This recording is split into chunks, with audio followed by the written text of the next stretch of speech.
Hello, gamers. You're listening to the Short Pause Gaming Podcast. This is episode number 135.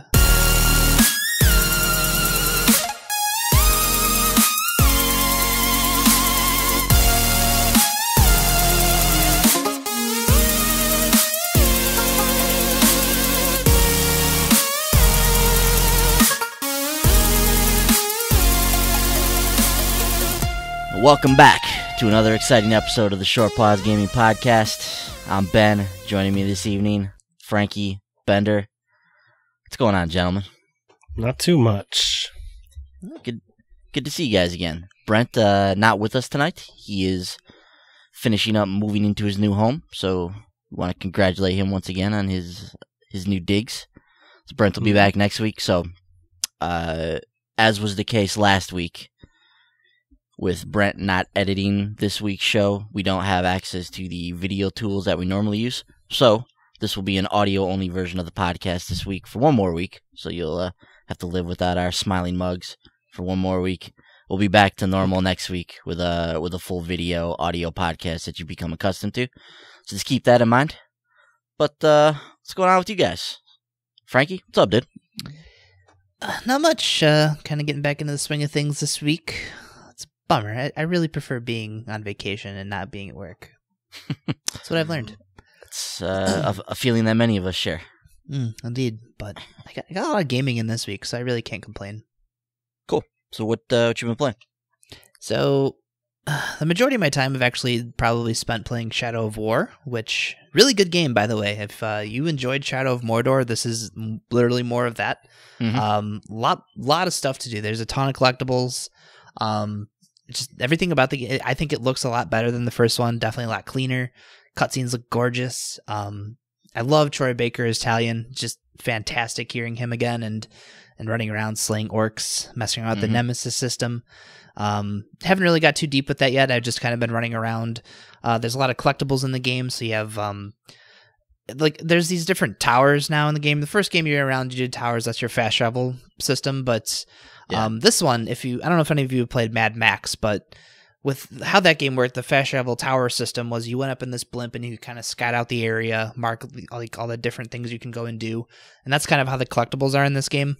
When you get to the towers, you purify them and you kind of scope out the land and you can mark, there's like these memories that are kind of like the ones that from Assassin's Creed 2, the glitches that played that weird memory. There's memories in this one about one of the characters you meet at the beginning of the game. There's they're called Ithin doors. So essentially they're these poems. So there's 6 verses. I think there's 6. It might be 3. But there's a couple verses scattered throughout. So you go up to those, you collect those, and then when you find the door, you have to match them up with this poem that you have to figure out what the word's for. So once you open those doors, you get sweet legendary gear, which is awesome. And then, of course, there's just your standard collectibles. So I've just been doing those because you get XP for them. You get skill points quicker doing all that stuff. And plus, I just have a great... It's just fun running around that game murdering orcs. So, yeah. But yeah, really enjoying that game. Highly recommended if you like Shadow of Mordor. Outside of that, I played through Bulb Boy on the Switch. It's a kind of like a point-and-click horror game. You can move this little ball boy around, and you can throw his head up on like light fixtures to navigate around the world. He takes on some different forms throughout the story, but it's just really cool. Like I wouldn't say it's really scary. It's a lot more creepy than it is scary, but still a very enjoyable game. I think it's $9. Probably take you about 2-3 hours to get through. So that was fun, and I don't know why. I think probably just because we talked about it last week, but I played through the story mode for Marvel vs. Capcom Infinite. It was all right. I mean, it didn't really, wasn't anything that set the world on fire. And I mean, I didn't really have high expectations for it, but I still felt pretty underwhelmed even when everything was said and done. I don't know, just the voice acting, some of the voices just didn't seem like they fit the characters. And I don't know, there's just certain characters in the game I just really didn't enjoy using. So, I don't know. It's all right. I mean, I had no problems with it. It's nice being able to play a fighting game again, but I don't know. It was just really underwhelming story. So it's really all I've been up to this week. Yeah, I had zero expectations for that story, especially after playing the demo for it. So you have confirmed all of our fears basically. But yeah, I didn't expect that to be anything special, and as is usually the case with fighting games, like the bread and butter of those things is like, playing against other people, going online, like that's really where they excel. Injustice, that's kind of the outlier where you get this really interesting story, built around the DC universe that they've been able to create with that. But yeah, for the most part, fighting game stories generally not the greatest. Yeah. Marvel vs. Infinite, going right along with tradition there, basically. I do like the fighting system in that game, though. It is unique. It's a little bit different than some of the past Marvel vs. Capcoms, and from what I've played, I like what they've done with it. I just got to get in there and play it some more. And been looking at a few sticks, thinking about picking up a stick and trying to take my game up a little bit. So I've been eyeing a few of them. I feel like I probably would have fared a little better with a stick because I just used the DualShock, and it's a fine controller for fighting games, but I just feel like I probably should have. I have a fight pad somewhere. I probably should have hooked that up and used that instead, but... Yeah. Newegg's had some fighting sticks on sale recently. They've had some good prices on them, and I've been really close to buying a couple. So I feel like I'm getting closer to pulling the trigger on that. It's going to happen one of these days. So be on the lookout for that. I'm going to come on the show one of these weeks, and I'm going to be like, I have a new fighting stick, and it's going to force me to play games because I just spent $200 on a controller for it. So, cool. So sounds good, Frankie. That'll be when the fighting game streams start up, like when you actually start aggressively pushing for them to start. You're not going to say anything about the fight stick. You'll be like, guys, this time we need to play Injustice. Just get on here. We got to play. Yeah, I do need to aggressively pursue that even before I get the controller. That's something that needs to happen. Mark my words, we will eventually have a fighting game stream on the Short Pause channel here. At some point, it's going to happen. Frankie, we're going to make it happen. Just don't know when. Bender, what's up, dude? What's been going on this week? Oh, just getting through another week of work and playing some games. I've been really hitting hard on Metroid: Samus Returns, trying to beat that. I want to have it done before Mario Odyssey comes out, which I will. I've actually almost beat it. I'm to the point where I've found all the upgrades. I just have to go and fight the last boss. But of course, I'm going to go back and collect all the collectibles that I missed, all the energy tanks and missile upgrades and all that stuff that I missed. Now that I have all the gear, I really like the game. It's really cool. It's got a couple of like really fun, well-designed boss battles in there, and it's challenging, but it's just the right amount of challenge. It's not too hard, but it's not too easy. One of my favorite things about Metroidvania games, like as I'm doing this backtracking stuff and going back to some of the previously visited areas, like after you have all your gear, you go back to like the first area, and all these enemies that used to give you trouble, or now you're just plowing through them because you're just so much more powerful than you were when you were there before. That's one of my favorite things about those games. But it's really cool. You just go through and you fight these evolved forms of Metroids, and there's like 4 different tiers. Each one is a little bit harder than the last of these evolved Metroids, and they just keep getting bigger and stuff like that. So it's a cool game. I'm very happy to have an actual Metroid game that's actually good for once, and man, now I'm just going to be waiting for Metroid Prime 4 to come out. Other than that, though, I played a little bit of Golf Story on the Switch, which is pretty fun so far. A little bit of Stardew Valley, which is kind of sucking me in a little bit too now. And I think after I finish Metroid, I'm going to be bringing my Switch to work and playing Stardew Valley most of the time. That's a fun game. That's really cool. Other than that, just waiting for Mario Odyssey and South Park to come out. Cool.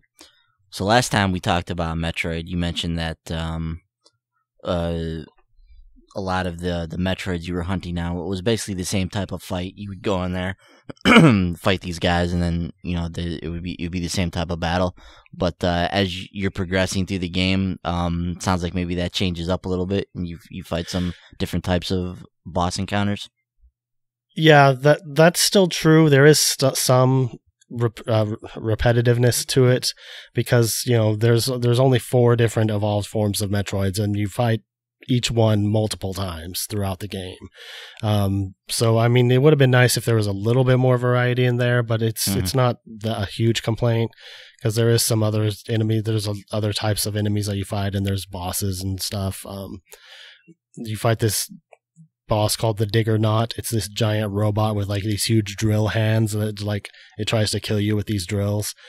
It's a really fun boss fight. It's super challenging, but it was awesome. So yeah, I mean, there's definitely a little bit of repetition, but it's not a huge complaint. It's still overall a really solid game, really well designed, really fun. I'm really enjoying it. Awesome. Yeah, it's good to have Metroid back in the fold, man. Now the question now is, how long is the wait going to be for Prime? Probably a while. I know, probably a while, but oh well. At least I know it's coming. That satisfies me to know that it will exist at some point. Do you think we're gonna get Death Stranding or Metroid Prime 4 first? Metroid Prime 4. Ooh, I really think so. I was quick, Bender. No thought on that one.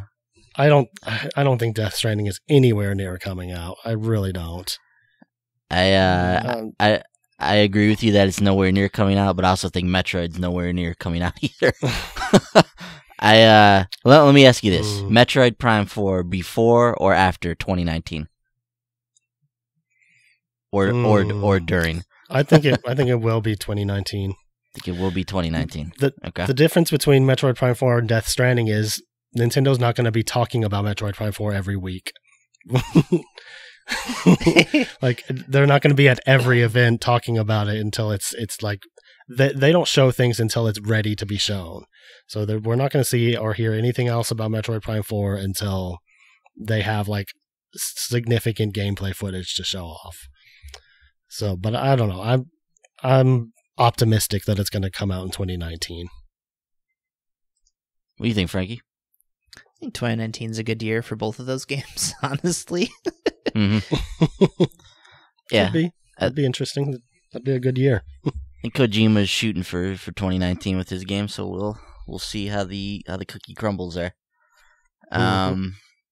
Nice. So as far as myself, I've been out of town all week. We talked about it on the last show.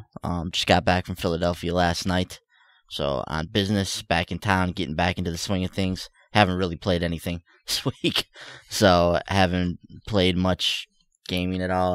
I tried to turn on my Switch and my Vita while I was gone. Played maybe 10 minutes at most. No, that was it. So, so didn't get much gaming in. Been trying to just kind of catch up on the news cycle, figure out what's been happening this week. Get back into the groove of things with the family, and just kind of get back into life as usual. So this week, hopefully, I can get some more gaming in, and we'll talk a little bit about that as we move on here. But before we get to that, Frankie, got some new releases to go over. So just take us into there, man. All right, cool. Well, start off on the PlayStation side of things. Some stuff that is available now. There's actually a quartet of Arcade Archives Neo Geo titles: Metal Slug X, Samurai Showdown 2, Real Bout, Fatal Fury, and Burning Fight. So if you're an Arcade Archives fan, pick those up now. Those are interesting because they've been coming out for the last few weeks on other platforms. They just kind of, I don't know what the holdup was with the PlayStation versions, but then they all just came out. It came out at once. Yeah. I don't know. It's weird because that's like the platform they've all been coming out on since the beginning. Yeah. So it's kind of surprising to see them all come in there last now, but maybe they're not selling that well on there. Who knows? Who knows? King of Fighters 14 has a special anniversary edition that bundles the base game as well as the DLC fighters and some new costumes. Telltale's Guardians of the Galaxy Episode 4 snuck out on Tuesday. Really weird that no one knew this was coming out until Tuesday at like 3 o'clock in the afternoon when the store updated. So if you're playing that one, Episode 4 is available now. The Surge has a Fire and Ice DLC free weapon pack. This adds 10 new weapons to the game that are scattered throughout the facility for you to find. As the title implies, there are 5 fire-infused and 5 ice-infused weapons. So if you're playing The Surge, you can seek those out now in that free update. Friday the 13th also saw a free update last week that added the Jason 4 skin. Ooh. A new counselor named Mitch Floyd. That took me a minute. We're gonna be in episode 136. Bender's just gonna start laughing. He said Jason Foreskin.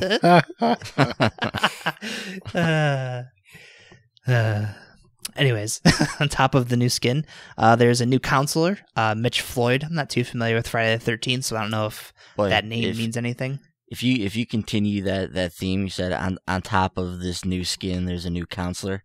So there's just all types of raucous sentences coming out of Frankie's mouth right now. It also adds rain effects. Ooh. That's a real thing. It added rain effects. And a new map set in the Jarvis house. So if you're playing Friday the 13th, you have new content to go with your brand new physical release. And also, just a random note, Always Sometimes Monsters was pulled due to issues with its ESRB rating, but that will be back up on the store again on Tuesday. So if you're looking for that, it will be back up on Tuesday because Sony is not Nintendo. Sorry, Bender. Coming this week, the biggest release, arguably, South Park, The Fractured Butthole. This is, of course, the highly anticipated superhero-themed sequel to The Stick of Truth. Actually, the latest South Park episode was a prequel to the game, so much like they did with The Stick of Truth, the episode tying into the TV show, always fun. And of course, if you pick up the game, you also get your free copy of The Stick of Truth along with it. So, if you've never played that before, you're in for a treat. It's a great game. Bender, I know, like myself, you're very excited to get your hands on this. You gonna be jumping in on Tuesday?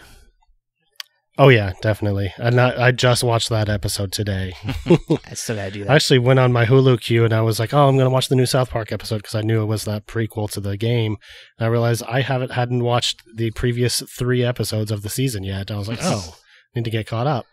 So I watched 4 episodes of South Park today. But yeah, I love the show. I love the game. I mean, the Stick of Truth was such a great game. It was probably the funniest game I've ever played. It made me laugh so much, and the gameplay was so much fun, and just the animation. It was like playing an episode of the show. So for them to take it and just ramp it up to a new level with new combat mechanics and everything, they're going to make it a little bit more complex. Plus a superhero theme, which I love. All their little superhero characters are so much are so funny, just ridiculous. But yeah, I'm really excited about this game. I've been waiting for it since I first heard about it, and can't wait to jump in. It's gonna be fun. Boys, do you have any interest in this one? I do. I'm not the biggest South Park fan. Like I don't watch the show consistently. I mean, I've seen a handful of episodes over the years. That's about it. Never played The Stick of Truth. But like Bender was saying, with the superheroes theme in The Fractured Butthole, like that's something that speaks to me. What I've seen in the game looks pretty funny. I've heard some good things about some of the previews surrounding the game. I know it's it's got some pretty cool RPG mechanics in it as well, from what I can tell. So it actually looks like it's going to be a lot of fun. So it is something I would like to try at some point. Probably won't be firing it up this week though, but maybe in the future I can get to it. But I do have some interest in it. Yeah, actually, Jen had played through The Stick of Truth, so I kind of sat and, it's one of the rare times where she gets really into a game, so I just sat and, watched her play through it. That game was a lot of fun. She handed me the controller for a couple of the fights, so, but yeah, I'm excited. She's really excited to hop into this one as well. It's, of course, a superhero theme. She's also a superhero enthusiast herself. So we're both really excited to play through that this week. I hope we can finish it, and I think she's off for the whole week, so I know we're going to be spending a lot of time playing this game, and I cannot wait. But one of the other cool things about this game, and I don't know how widely known this is, but it's actually running on the Snowdrop engine, which is the engine that powers the Division. So hopefully, on a newer, better engine than, a modified Unreal engine, hopefully it won't be as janky as The Stick of Truth was. Along with the game, we finally got some details about the season pass for the title. It'll include 5 pieces of additional content, with the first coming alongside launch of the game on Tuesday, which will be called the Relics of Zaron, which is a costume and perks pack. Towley, your gaming bud, will be out the following week, and he will basically Towley will be in the game to give you hints. I think he's actually a pre-order bonus as well, so if you pre-order the game, you're probably going to have Towley already. Danger Deck, which is a combat challenge pack, which is planned for release in December. And the content will conclude in 2018 with a couple of story expansions. The first, From Dusk Till Casa Bonita, which will see players teaming up with the Coon and Mysterion to take on a demonic presence at Casa Bonita. The other, Bring the Crunch, is also going to be a new story expansion. It's going to add a new hero to the game. No further details about that just yet. But both of those story missions will be available for $12 a piece. I think Tally is $2, and the Relics of Zaron will set you back $5. I think $10 for Danger Deck as well. So a lot of stuff for that season pass. Bender, you any interest in the DLC for this game as well? Yeah, most likely. You know, I'm always down for more content, especially if it's a game I really like. So I will probably end up getting the DLC. Yeah, I think I have the Gold Edition pre-ordered, so that all sounds great to me, so I can't wait to play more of that game. Up next, Gran Turismo Sport. This is the debut Gran Turismo game on the PS4. It's finally releasing this week. Boys, I know you had a chance to mess around with the demo a little bit. What'd you think of it? Yeah, right before I left, I knew they had the limited demo out, so I had very limited time before I left to hop in. I really wanted to test the game before it came out, and I was able to get in there for maybe an hour or so, play around with it a little bit, and from what I played, it's Gran Turismo through and through. So the driving feels really good. I was doing some of the test races, went around on some of the courses as well that they had available. And it seems like there's going to be a lot there outside of the competitive racing side of it. I know there was some concern about what the single player part of this game was going to look like. And while I don't know how that whole thing is going to play out in the end, just going through the driving challenges and moving towards like earning licenses or whatever you do in this game, felt good to get in there and drive these cars. Obviously, this is a sim racing game, so this is not for the driving faint of heart. This is, you're gonna have to get in there, you're gonna have to fail, you're gonna have to understand how to handle each of the different vehicles that you're placed into. So if that kind of stuff gets your juices flowing, then this is definitely one that you're gonna want to check out. From what I was reading an article on Eurogamer this week as well that was getting into a little bit of the competitive aspect of the game and how the online racing is coming into the picture. Obviously, with this being Gran Turismo Sport, this is kind of the main focus of this game. It's building a robust online or a robust competitive aspect to Gran Turismo Sport, and from what I've read about it, seems like they've done that. So sounds like the races are intense. They use a very intuitive safety ranking system to kind of place you against other drivers of similar skill and of a similar ilk. So if you're a guy that's constantly crashing into other people, your safety rating is going to be extremely low. You'll be playing against other people who drive like that. But if you're a very skilled professional driver who handles their cars well and is a quote-unquote safe driver, that you'll be playing against other players or matched against other players that drive like you as well. So it sounds like an interesting system to kind of weed out and match make against other people. So I'm really interested to see that in action. I will pick this up this week. Not sure how much time I'll be able to spend with it, but the brief time I did spend with it, I thought was promising, and it seems like this is going to be a solid entry just from the very brief hour I played with it. Cool. To those wondering, the game will feature 162 cars as well as 6 real tracks, which are Brands Hatch, Interlagos, Bathurst, the Nürburgring. Am I saying that right?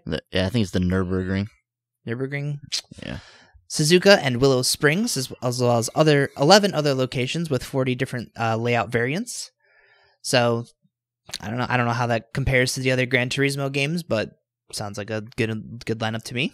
Yeah, I think it's a little bit less than what they featured in Gran Turismo 6, which I know had a lot of content. So I know there's been some talk about some of the cars that are missing from that game and maybe not as many tracks available, but like I said, their focus on this one was on the competitive aspect of it. So where they may have excelled in that area with this game. They may have had to cut in some other areas, and it sounds like that's the case here. Oh, that's what DLC's for, right? Yeah. But yeah, like you said, 40 tracks and 162 cars. I mean, it just seems like a reasonable size for a game. Yeah. I also heard the HDR features in this game make it real. It's one of the best HDR implementations that a lot of these journalists have seen in a game so far. So that's really cool. Did you played it with that all on, right? That was I did. Beta? I did have the HDR on, and it did look good. I definitely want to get in there and see some more stuff with it and how it works. But yeah, it seems like it's a pretty robust implementation. Cool. If you pick it up, you should stream it. I just want to see the game in action. Cool. Let's see if I can do that for you. That'd be nice. Up next, Jackbox Party Pack 4. This is the latest party game collection from the folks behind You Don't Know Jack. This one will feature Fibbage 3, which of course the game where you try to convince people that your definition of a word is the actual definition of a word, even if it's not. Survive the Internet, which is a game where you twist your friends' online comments in comical ways. Monster Seeking Monster is a monster dating sim. Ooh. Bracketeering is a game where you place bets on stupid arguments and deranged debates. And Civic Doodle have you and your friends defacing public town murals. So that sounds like an awesome group of games. Yeah. Monster Seeking Monster could be a lot of fun. I also like that we're on our third fibbage. It's like this time it's for real. It's finally its own selling point. Yeah. Up next, WWE 2K18 standard releases this week, so if you didn't shell out for the deluxe edition last week, you can pick up the base game on Tuesday. Elix is an open-world sci-fi action RPG from Piranha Bytes, the folks behind Risen and I think Gothic. But this one will cast you out in a world that's on the verge of collapse, where Elix is a limited resource that can power machines, grant magical abilities, or resculpt life into new, different forms. Players will step into the role of the nameless pilot. I think that's how they typically do their games. The protagonist is a nameless person.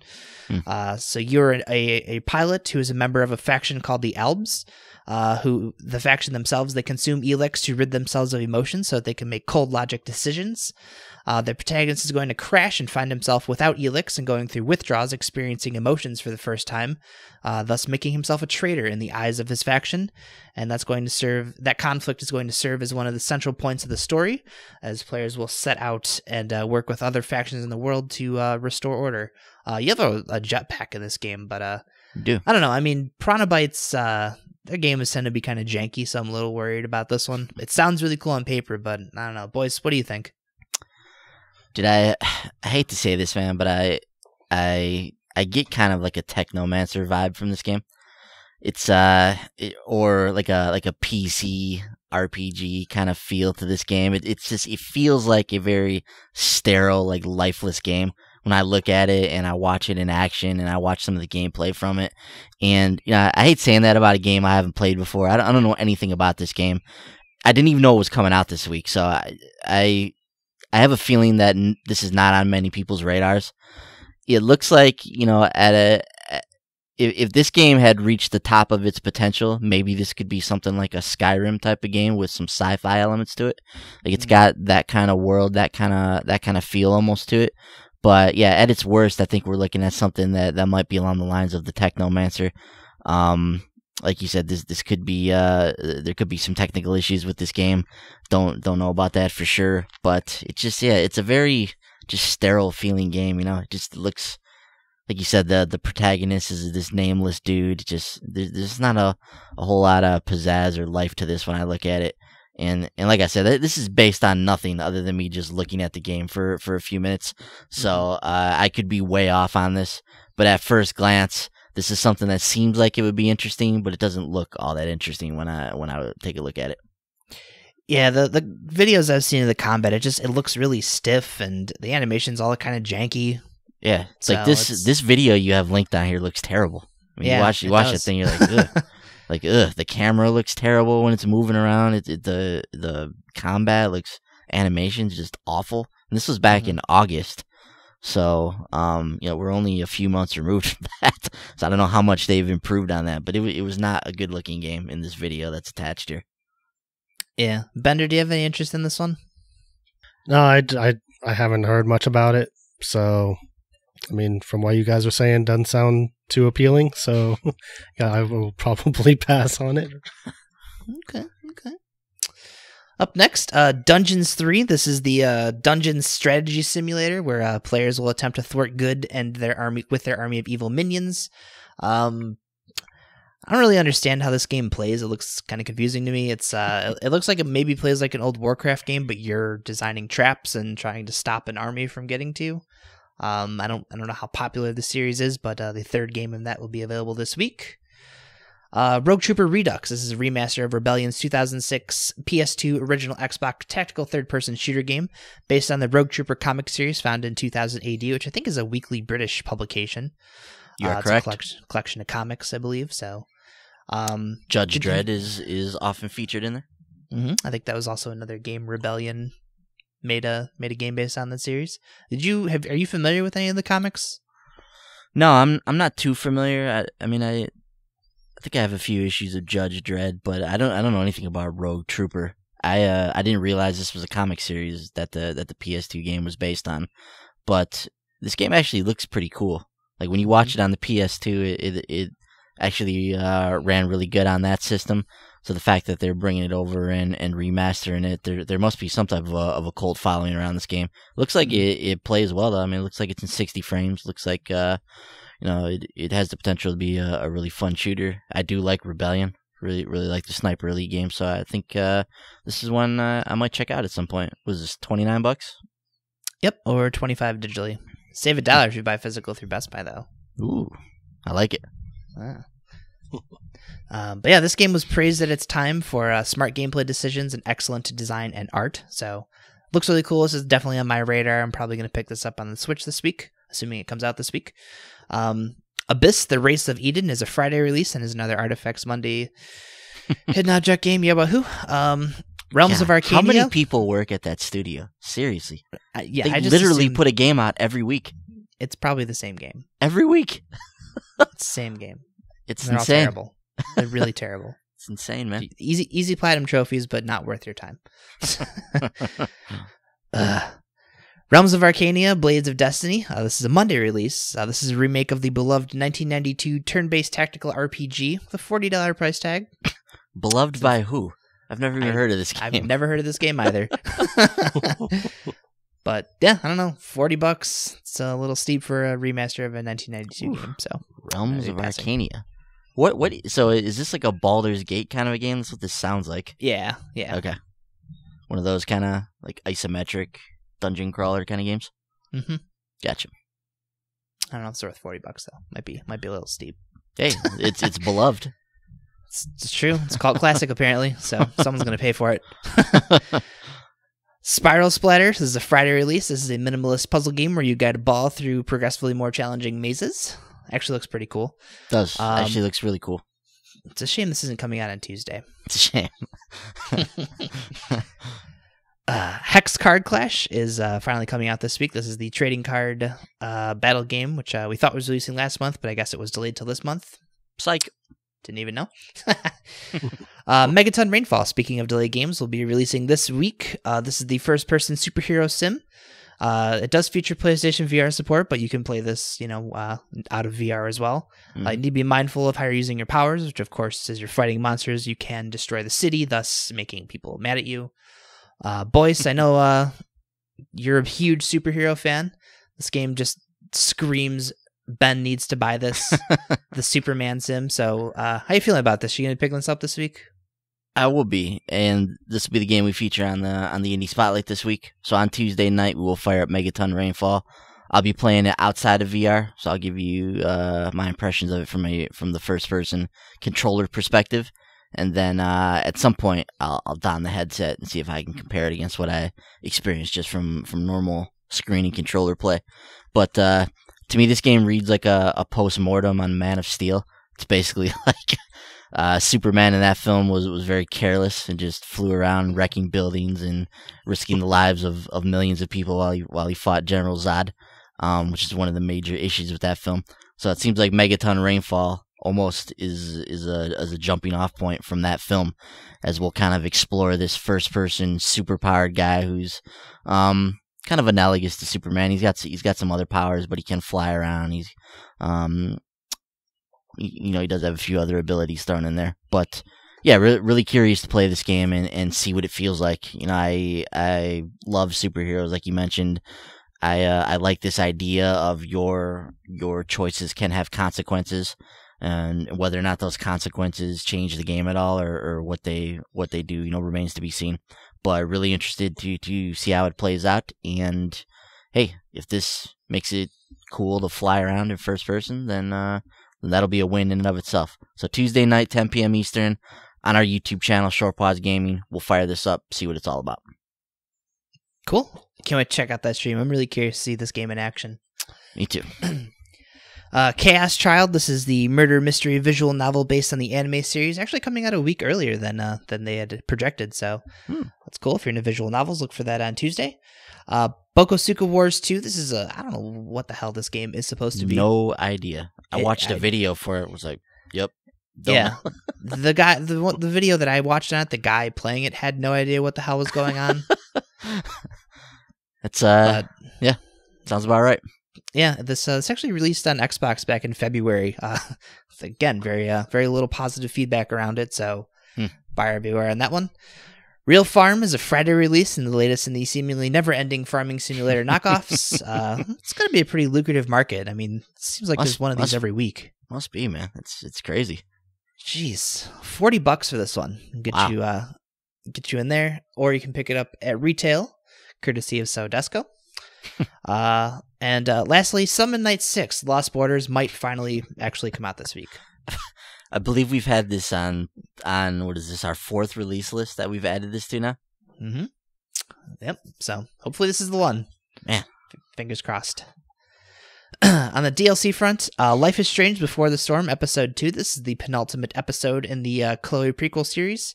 There's a 2 to 3 month gap between these, so you're either going to be looking until either December or January to wrap this one up. Bender, I know we've talked about picking this up. I know you're waiting. Have you already bought the season pass for this, or are you going to wait for it to go on sale? Because it probably will before they're all out. That would have been smart, but no, I'm pretty sure I already paid for it.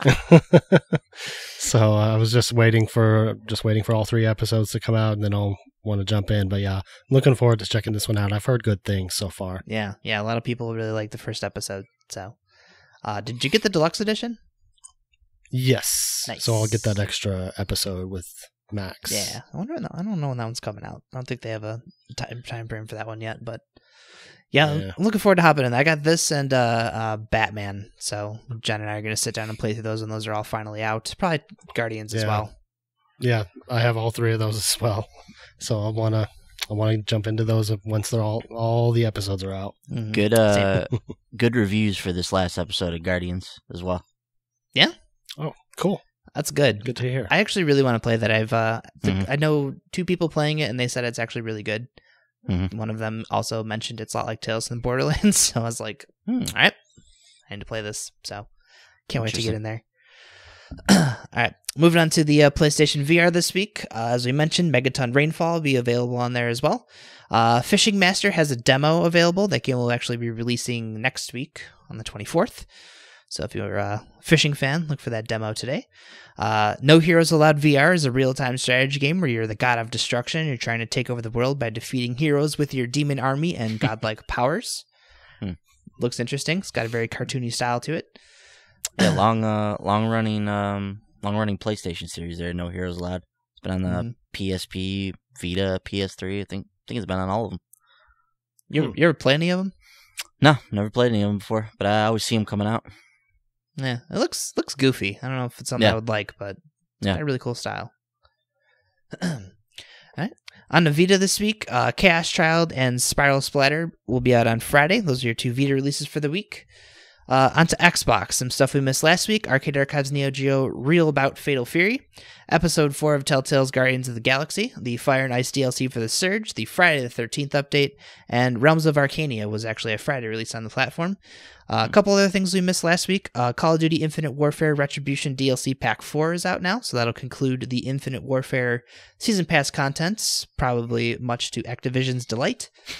And Deadbeat Heroes. This game actually looks really cool. This is a cel-shaded 3D brawler where players will step into the boots of some deadbeat crime fighters, where they'll select from a list of 10 goofy abilities to use that range from invisibility to rocket punching. So you clean up the crime-riddled streets of London. The game also features local co-op. It does. This game looks like a lot of fun, so I might end up picking this up. So, Sounds like fun. it looks really cool. I really love the style of that game. As far as this week goes, South Park, the standard edition of WWE 2K18, Rogue Trooper Redux, Elex, Dungeons 3, Abyss, The Race of Eden, Real Farm, and Episode 2 of Life is Strange Before the Storm are making their way to the console, as well as the Jackbox Party Packs 4, which is a Friday release on the platform. The only other title coming to Xbox this week is Torkel, the Physics Modified Edition, which will be a Wednesday release. This is the minimalist physics puzzle game where you guide a sharply dressed man through some puzzles. I think this is a Plus game a couple months back, but if you've been looking for this on Xbox, pick it up this week on Wednesday. On to Nintendo on the Switch, some stuff we missed last week. Arcade Archives Neo Geo The King of Fighters 95. It's on there for $7.99. Neon Chrome, the top-down cyberpunk shooter from 10 Tons, making its way to the platform. Square Boy vs. Bullies Arena Editions, the side-scrolling beat-em-up that released on the Vita last week, also dropped on the Switch as well. Unbox Newbie's Adventure. This is an action physics platformer where you play as a box. Actually, I've had a passing interest in this game for a while now. There's a physical version coming apparently in late November for the Switch. There's a physical version at GameStop, actually currently on sale for $20. So if you're interested in this game on other platforms, you can look for a physical version there. I'm morbidly curious about that one as well. Yeah, I want to try it out before I buy it because $30 seems like a steep price for that one. Yeah. But yeah, one of these days I'm going to pull the trigger on that. Oceanhorn has a demo available on the system now as well. Coming this week, Rogue Trooper Redux has a release date on the system this week. It's weird because there was a pre-purchase option on the eShop, but that's since disappeared. So I'm a little concerned. Maybe they're delaying it, but no confirmation on that at all. The Jackbox Party Pack 4 will also be available on the system on Thursday. Arguably the biggest release on the system otherwise is Fire Emblem Warriors. That'll be out on Friday. This is the Fire Emblem game that basically is going to have the Dynasty Warriors combat in it. I don't know, Bender, what do you make of this one? I know, we were talking a little bit about this before the show. I know you've dabbled with Hyrule Warriors as well. It's when I messed around with 2. I don't know, man. What do you think of this one? I don't know. Yeah, I played with Hyrule Warriors for a few hours, and it's cool and all. It's just it's kind of a mindless button mashing type of game. There's not a lot of like thought that you have to put into it. I guess it's cool if you just want to sit there and just pass the time and just mow down enemies with your sword or something. That's fine, but it didn't really keep my interest for too long. It just doesn't seem like something I would want to play for hours and hours. So I'm sure it has its fans. Those types of games are obviously popular because they keep making them. So if you want to play it, more power to you, but I just didn't really seem like something for me. Yeah, I mean it's the weird thing to me is I feel like Fire Emblem and Zelda, well, maybe not as much Zelda as Fire Emblem, but you're there mostly too for the story, and I don't think these games have any deep story to them. So, no, I don't think there's much of a story at all. It's just like run to this area and kill these enemies. Yeah. Now run to this area and kill these enemies, and that's pretty much all you do. Yeah. I don't know. I have a weird, slight curiosity to this one, but I'm not going to spend $60 on this one. Nah. Boys, do you have any interest in this one? You're not going to spend 60, but how about 80 for the That's what I'm talking about. For the little special edition. That's how I roll. I don't know why I bought this game, but I did, and and I don't know. I don't know what it is about this. I don't really play these Musu games or whatever they're called, and I've never played a Fire Emblem game really, so. When you put those two things together, it would seem like the perfect game for me, right? So, I don't know. I just I I always like the Fire Emblem characters. I like using them in Smash Brothers, and I don't know. I just decided to buy the game because I like the special edition. So, Nice. Any buyer's remorse yet? anyway, always, yeah. So, Yep. Yep. If you play it, let me know. Let me know what you think of it. I can't imagine you're gonna fire it up at all, though. yeah, if I play it, I would want to play it with the Pro controllers. Maybe I'll throw it up on the TV on Friday. We'll see. Cool. Yeah. Awesome. Also coming this week is NBA 2K18's physical release. So if you're waiting for that, you're still going to need some external storage for it, but you'll at least have some of the game on the cartridge. Maybe coming this week, but probably not. Sorry, go ahead. I was just saying that's just hilarious. Yeah. Just the whole situation with that game. Yeah, it's really weird. I'm assuming too they have packaging for it now, so it's probably not the last of its kind. Oh no way. That bums me out a little bit. But maybe coming this week, maybe not. Axiom Verge's Multiverse Edition is dated for the Switch at Best Buy for Tuesday, which is weird because the standard non-Multiverse Edition is not dated till November. And it's not dated till November for the PS4 and the Vita as well, so it might be out, it might not. It is in the Best Buy circular this week, so if you didn't pick it up digitally, that physical version might be available this week, but it might not. Interesting. Super Ping Pong Trick Shot is a Thursday release for $4.99 that'll have players trying to land a ball in a cup surrounded by various obstacles. Don't Knock Twice is the first-person horror title that released on PS4 and Xbox One last month. That'll be making its way to the Switch on Tuesday. Putty Pals is a Wednesday release. This is a very colorful-looking co-op platformer where you and a friend will work together to overcome puzzles and defeat bosses. This game was actually designed from the ground up for co-op, so you're like stretching yourself out so your partner can bounce off of you to get up to a platform. So it's kind of snipper clippy in that way. So if you have a buddy, this game actually looks pretty cool. If you have a buddy to play it with, check that one out. Spelunker Party is a Thursday release. You can join up to 3 other players offline or online, and this is the Spelunker debut on the Switch. There's actually a demo available for this game right now as well, so if you're curious to spelunk on the Switch, check that out today. Keeping the party going is Party Golf, which is another Thursday release. This is a golf game that's more centered on the party aspect, as you will compete against friends in some puzzle-based golf levels. Judge, that's with a Y, is a Thursday release. Judge with a Y.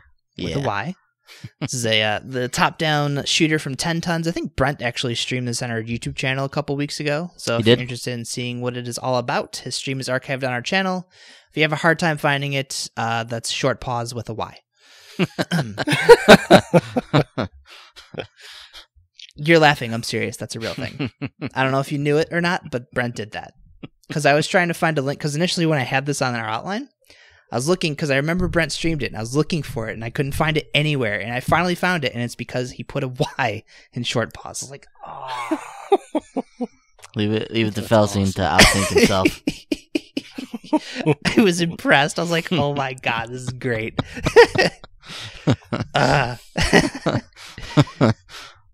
Oh, that Felsing. He's a jokester. Siberia. This is going to be a Friday release. I think this is a walking sim, if I'm not mistaken. So this is the first one? The first Siberia? Yeah. Okay. This is a really old game, isn't it? Yeah, I believe there's cult following around these games, I think. Because the third one just came out, didn't it? Yep. There's 3 of these now? Yeah. There's 3 of them now, yeah. So the trilogy will seemingly all be available on the Switch over the coming months. I believe Siberia 2 will be coming to the platform sometime next month. So if you're interested in these games, the first one will be available on Friday for $30. Elliot Quest is a Thursday release. This is an 8-bit style platformer where players will tackle 16 bosses across 5 dungeons as Elliot, who is seeking to cure a curse that makes him immortal as a demon feeds on his energy. Ooh. This might be on other platforms. I swear I've seen this name before, but I'm probably thinking of something else. This game is on almost every other platform. That sounds about right. I think it started on the Wii U. Then it made its way to the PS4. I think it's on the 3DS, Xbox. It's everywhere. Awesome. Well, now it'll be on the Switch. One more platform. Yeah. This next one actually sounds really interesting. The Count Lucanor. This is a Thursday release. It's a fantasy RPG set around the story of a poor boy named Hans. And I got to read this little bit from the description because it just sounds absurd. So, on his birthday, he had no presents or sweets, so he got upset and decided to leave home for good. Before he left, his mother gave him his grandfather's cane, some cheese, and 3 pieces of gold. Hans set off into the forest in search of adventure. It soon began to get dark, and a scared Hans decides he wants to go home before he crossed paths with a quaint kobold. Kobold? Yeah, we'll go with kobold. Who leads him back to a castle. There he is told that he could inherit great wealth if he could pass a simple trial, guessing what his name is. Hans will live a spooky mystery, fantasy, and horror to become the new Count Lucanor. So your actions throughout this game can lead to 5 different endings and a lot of different subplots. It has like an old 16-bit style to it as well. I don't know. It could be a very interesting game, so look for that one on Thursday for $13.49. So just to get this straight. So he got upset because he didn't get candy and gifts for his birthday. Mm-hmm. So he went to leave his house, and as he was leaving, his mother was like, "Wait, let me give you this cane, this block of cheese, and 3 pieces of gold." And he was like, "Okay," and then he left, and in his rage of not getting presents, he decided to seek adventure in the forest and met some guy who took him to a castle. Is that about right? Yep, that's about right. Okay.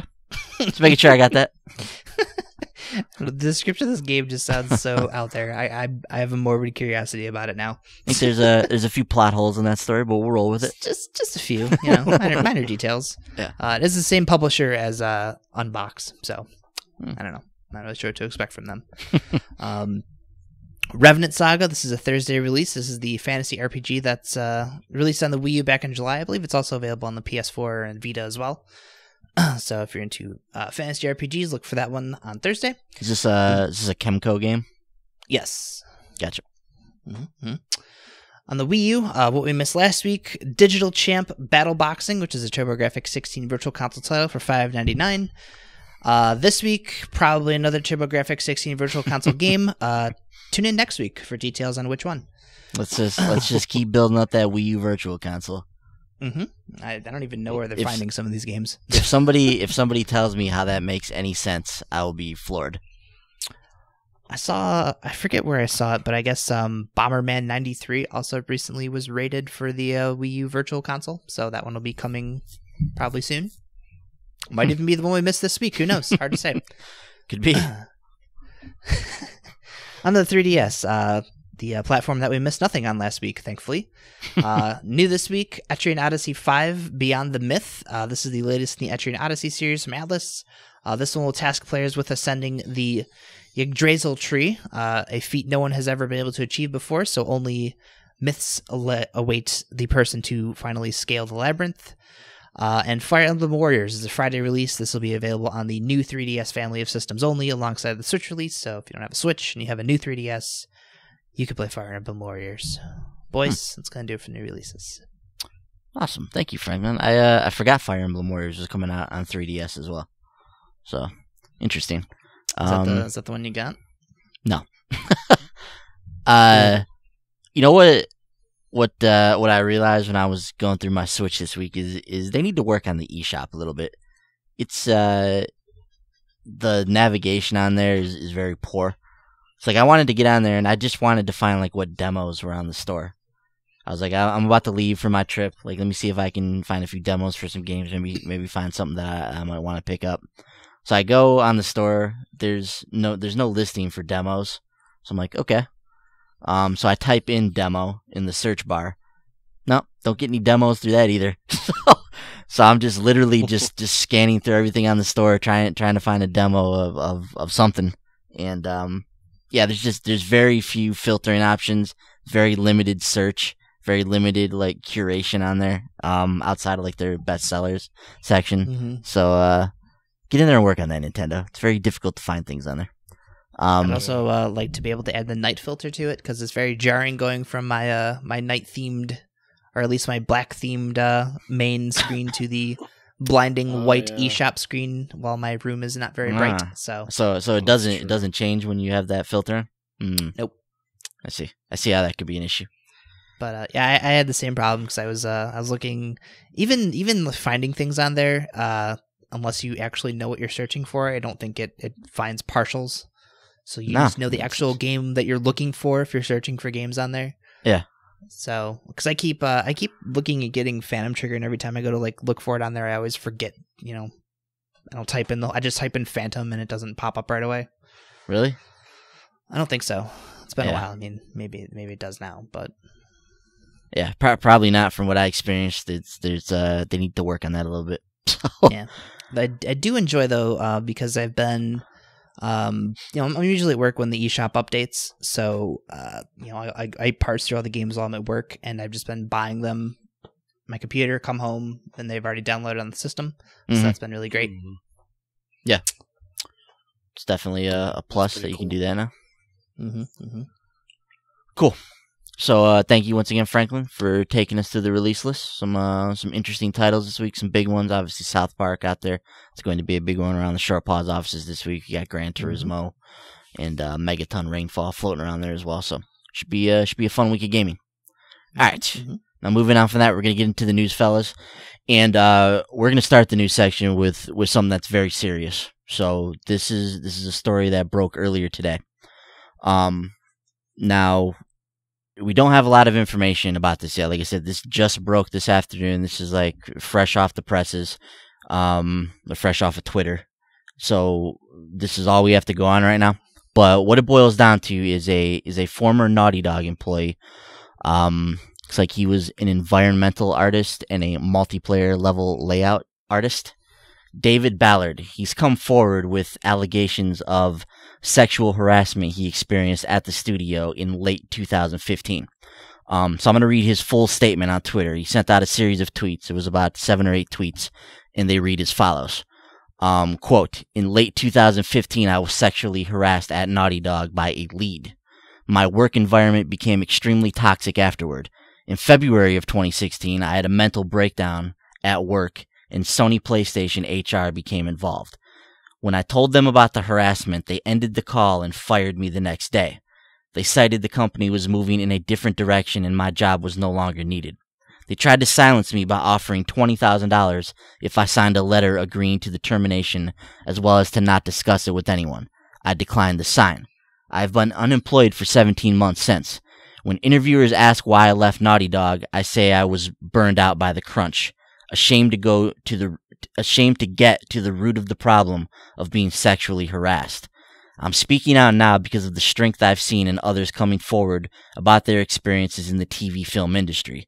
This is the hardest thing I've ever done. I will not let anyone kill my drive or love for the video game industry, my passions, or life. End quote. So Ballard himself, he actually has worked for Naughty Dog twice now. He's worked on Uncharted 2 through 4 as well as The Last of Us. His first stint for the company was 2009 to 2014 before he left for a year to go to Ubisoft San Francisco as a senior environment artist. He then returned to Naughty Dog in May of 2015, and sometime after that is when these allegations occurred. He mentions late 2015, and then, of course, his employment with the company ended in 2016, which is, where these allegations are stemming from. So, and he mentions what's going on in the TV film industry right now. So if you haven't been following this, this is a huge story. But, movie producer Harvey Weinstein, he, one half of the Weinstein brothers, basically one of the most powerful men in Hollywood, big time movie producer, mogul, millionaire, has been accused of very serious allegations of sexual assault ranging anywhere from harassment to full-on rape over decades to a number to dozens and dozens of actresses who are and other females in the industry who are coming out about their experiences with Weinstein more and more every single day. So he's been removed from not only the board of the company he helped found, but he's also been removed from the Motion Picture Association of America altogether. So, and this is something that's been allowed to go on for, like I said, decades at the hands of Weinstein. So, What David is referring to here in his post is that with some of these women coming out with what they've experienced at the hands of Weinstein over in the film industry, it's given him some kind of he's found some strength in that to be able to come out about his own experiences here. Now, like I said, it's important to note here, this is an allegation that just came out today. This is the only information we have in this. We don't have any official statements from Naughty Dog or Sony, at least at the time that we're recording this podcast. I'm sure they're trying to get their ducks in a row. This is something that lawyers are gonna have to be involved with. So, this is not something that they can just come out and start saying the first thing that comes to their mind. This is going to have to be, from a legal perspective, it's going to have to be looked over before we see any official statements from them. So hopefully sooner rather than later, we get something from either of them on this issue. It's also important to note that, we're not going to operate under the assumption that they're guilty until proven innocent. Okay. This is an allegation. Everyone's innocent until proven guilty, but I also don't want to victim blame or anything like that here. David has very little motivation in my mind to come out and say something if it's not true. So, for him to come forward with these allegations, spurred on by the strength of some of the women we've seen in the film industry recently with their experiences, I think it makes sense that David would have found some solace in that. It would have came out at this point and discussed some of the things that he's been experiencing. And guys, we've heard a lot about the video game industry over the years. Some of the stuff's been very public, and some of the stuff we've heard in whispers for a long time now about the toxic environment that the video game industry can be, especially for women. But in this case, for David, he's a male experiencing this. So, I wonder if this is maybe the first domino to fall here, and we'll see people, because I know there's more stories like this out there, because we've heard, like I said, we've heard the whispers, we've heard the rumors over the years. So this could be the first domino in what could be many people starting to feel a strength, like I mentioned earlier, to come out and talk about their experiences in the industry. So we're not gonna dive too much into this issue because we don't have any other facts other than what we have from David here. But I will say that we here at Short Pause, and I speak for all of us here, we condemn this kind of behavior in the strongest sense of the word, and we want to see this type of stuff eliminated from the industry as much as possible. This is an industry that should be about inclusivity and about creativity and about making great games. And to hear about these toxic situations and to hear about all of these rumors of things and not rumors and things that we know for sure that have been happening in this industry over the years, like we hope that this could maybe be the first step towards starting to work through some of these issues, starting to get these issues out there in the open, start to talk about these things that are happening that are not being resolved because they're not being talked about, because people are scared about what may happen. So we will be watching this story. We'll be watching David and what goes on there, but thought it was important just to touch on this at the top of the news segment here on the show, as this is coming kind of fresh off the presses, and let everybody know that we are watching this and we are paying attention to this. Frankie, I'll turn it over to you. Do you have any thoughts on this? Anything you'd like to say on the matter? Not especially. I didn't read a whole lot about this. I just kind of caught wind of it earlier. Yeah, it's just it's crazy to me to think that a lot of stuff is allowed to happen. Like, how here's $20,000 to keep your mouth shut. Like, what the hell is that? Like, that's a real thing corporations can do? I don't know. And he mentioned Sony HR, so I don't know who is involved in that, who might have been involved in this transaction, who okayed the $20,000. Sony is a gigantic company with a ton of moving parts, a ton of divisions, and so I don't know how deep this would have went. We don't know the kind of chain of command this may have gone through. We don't know who was involved in this at Naughty Dog. He was an environmental artist, and he mentions a lead on the project, So I'm sure we can kind of narrow down who may have been involved in his world around the time that he was at Naughty Dog, or not us, but the people that are investigating this issue can maybe figure out, get to the root of the problems. Don't know how deep this went at Naughty Dog. Don't know how deep this went at Sony. But yeah, obviously a very serious allegation here. Yeah, I also I noticed somebody else had actually chimed in about this, and they mentioned a similar situation when they were at Naughty Dog, and mentioned that person was now at Nihilistic, I believe. Yeah, So, there was another woman who commented on this post who mentioned that she experienced that harassment from somebody who's at Niantic now, who's the team behind Pokemon Go. Don't remember if she said she experienced it by this person at Naughty Dog or when they were at Niantic, but yeah, so there's that out there as well. You know, this story though is really messed up. Like, this is the kind of stuff that I hate reading about. Mm-hmm. You know, I feel a lot of times the video game industry doesn't need help shining a negative light on itself.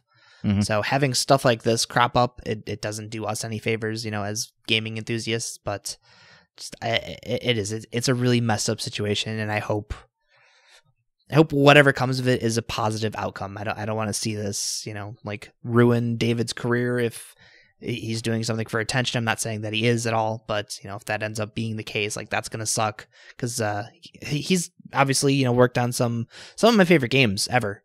So it'd be a shame to see, you know, like, an environment artist for a game, like, you know, some of my favorite games to just be blacklisted because of this. But, and even at that, like, even worst case, like, the project lead, like, if it ends up being somebody that we all know and respect as of now, mm-hmm. dude, that's gonna suck. So I don't know. I'm really concerned with how this is all going to play out. Yeah, I mean, you know, selfishly, Naughty Dog is bar none my favorite developer in the industry. They've made 5 of my favorite games I've ever played. They've made my favorite game that I've ever played in The Last of Us.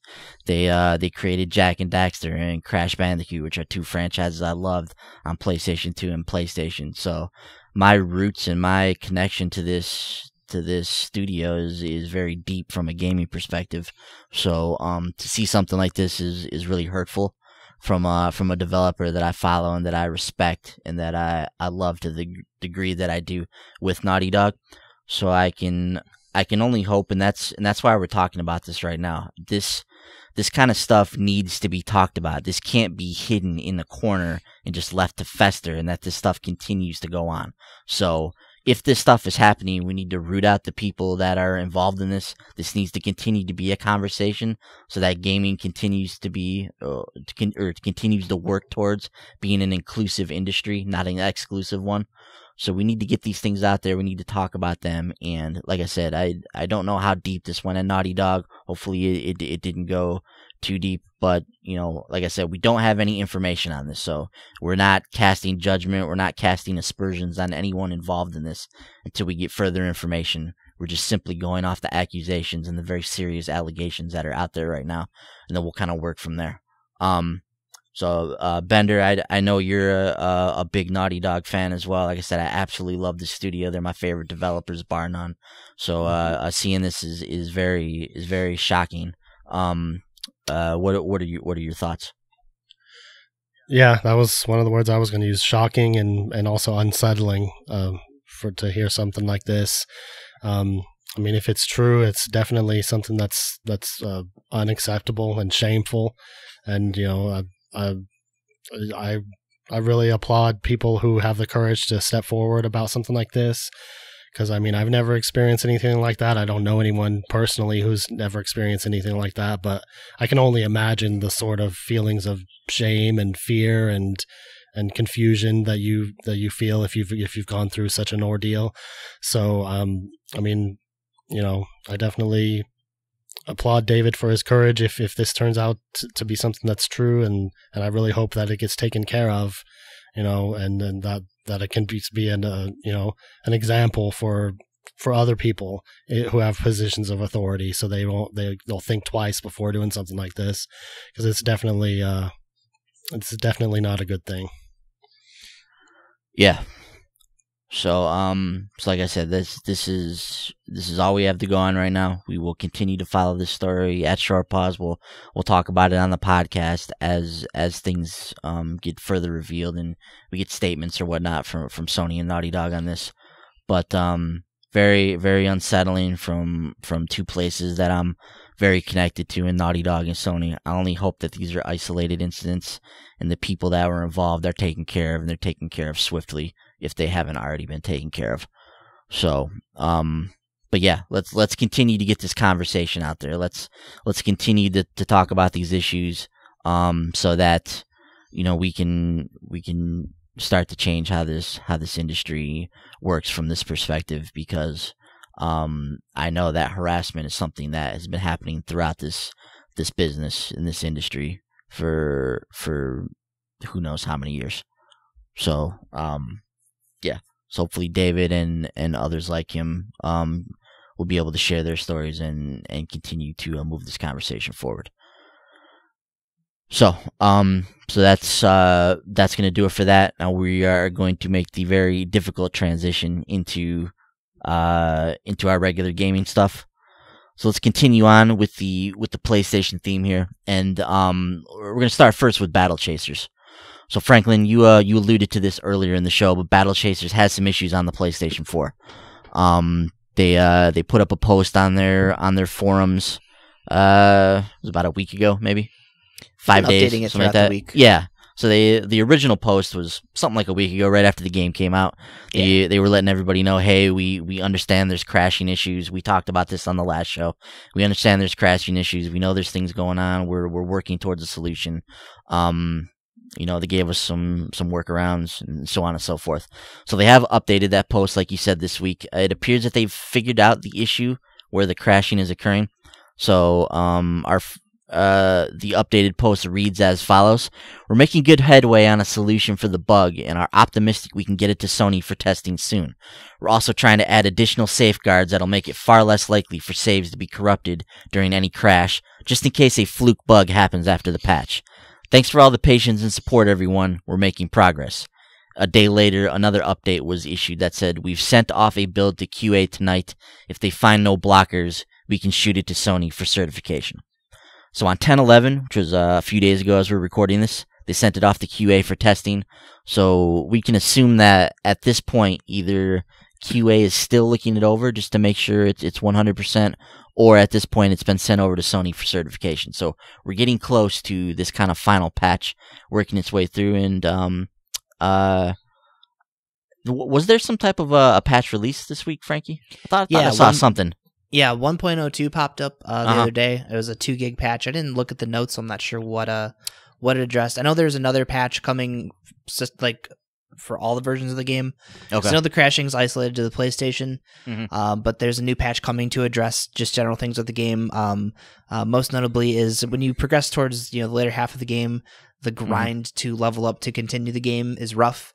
So this patch kind of addresses that, smooths out the grind a little bit, so you're not going back through as many dungeons as you were having to do before. So gotcha. That's been the main thing with this patch, I think, though. Gotcha. Okay. So I'm not sure exactly when did that patch come out? The one you're talking about? I want to say it came out Wednesday or Thursday. Wednesday or Thursday. Okay. So that would have had to have been prior to this one that we're talking about here in the forum post. Yeah. So yeah, maybe. I think they have 2 they're working on. There's one for the PS4 specifically to address all this crashing, and then there's one that they're working on just for everything. So I assume the PS4 is going to get another patch at some point. Gotcha. So patches usually take what to go through certification? Is it a 2-week process or is it a week? I think it depends. Yeah, not sure. So that patch will be in certification at some point over the next week or two. Keep your eyes peeled to your Battle Chasers file there and kind of keep an eye on that. But that it sounds like at least they've figured out the issue, and hopefully they've addressed it with this patch. So that'll be exciting. A lot of people love the game. A lot of people want to get into it without fear that their save file is going to be corrupted and eaten. Obviously, that sucks. Yeah, it does. So. Trust me, it sucks. Yeah.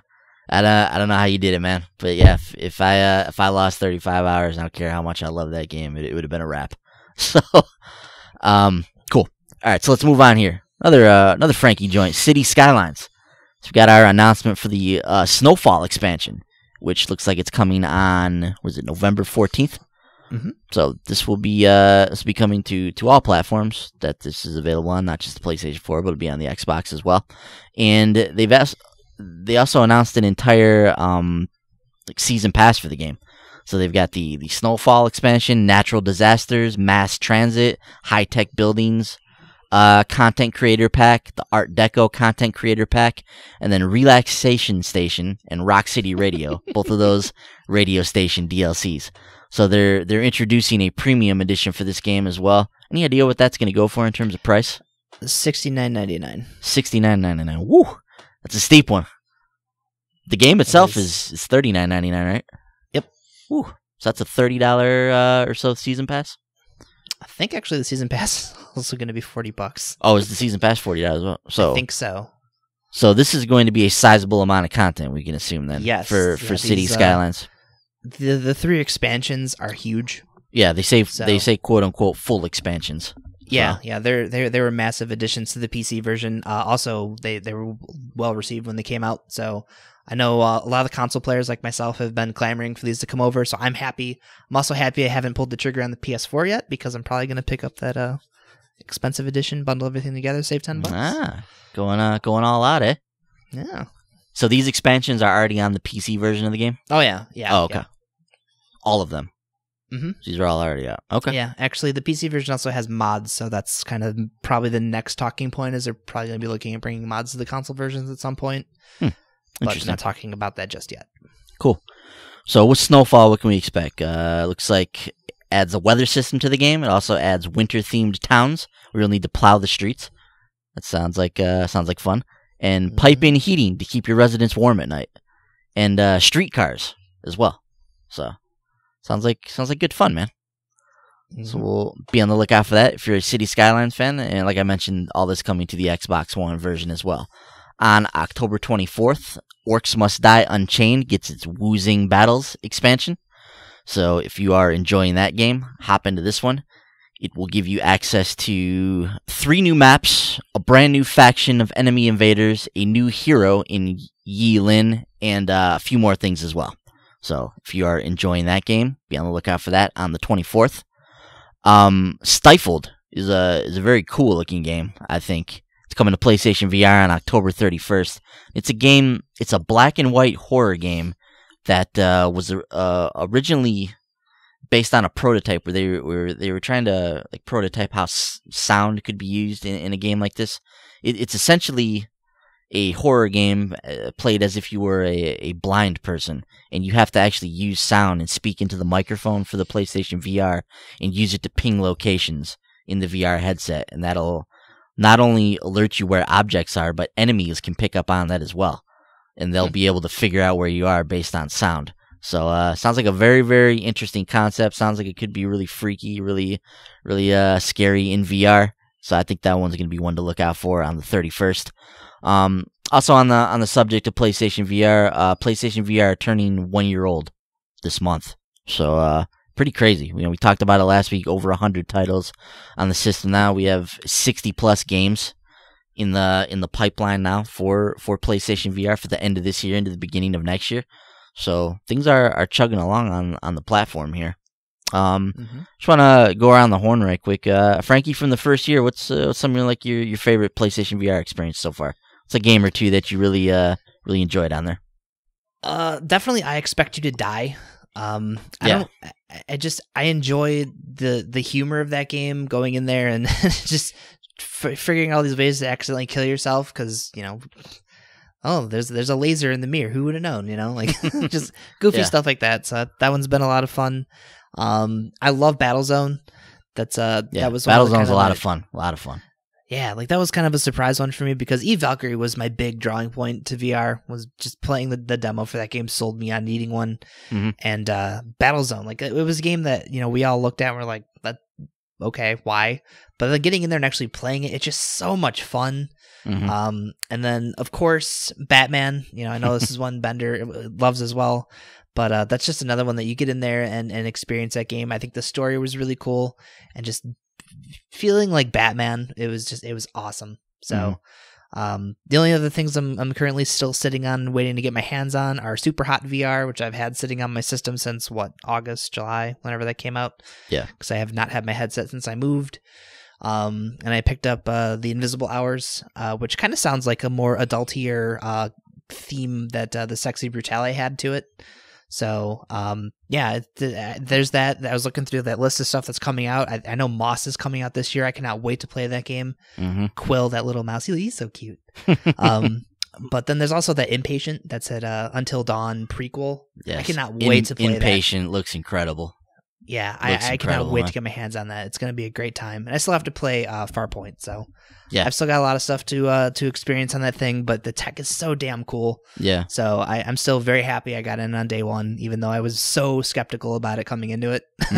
It's been one of my favorite purchases, even though it's like actually getting the time to sit down and play it and, hook everything up is a little bit of a chore, but it's usually worth the time. Yeah. That's been a failure on my part this year too. Is actually sitting down and dedicating some time to VR. I too have yet to play Farpoint, which is absurd. Because obviously waiting for that game for a really long time. Heard nothing but great things about it. Still have yet to get in there and experience it. That's just there's no excuse for that. Obviously, Arizona Sunshine, incredible game. No, that game made me want to throw up. But outside of Arizona Sunshine, had some really cool experiences. Battlezone, you mentioned, I was really blown away by that game. Eve Valkyrie, though, is an incredible VR experience. I mean, when you get into the cockpit of that jet, or that's spaceship, you shoot off into space for the first time. You're out there and you're just looking around at the vast environment around you, and you're flying around, and you're dogfighting, and you're doing barrel rolls and not getting sick. Like that's an incredible feeling to go in there and play that game in VR. I really, really highly recommend Eve Valkyrie if you have yet to experience that game in VR. It's a game changer from that point of view.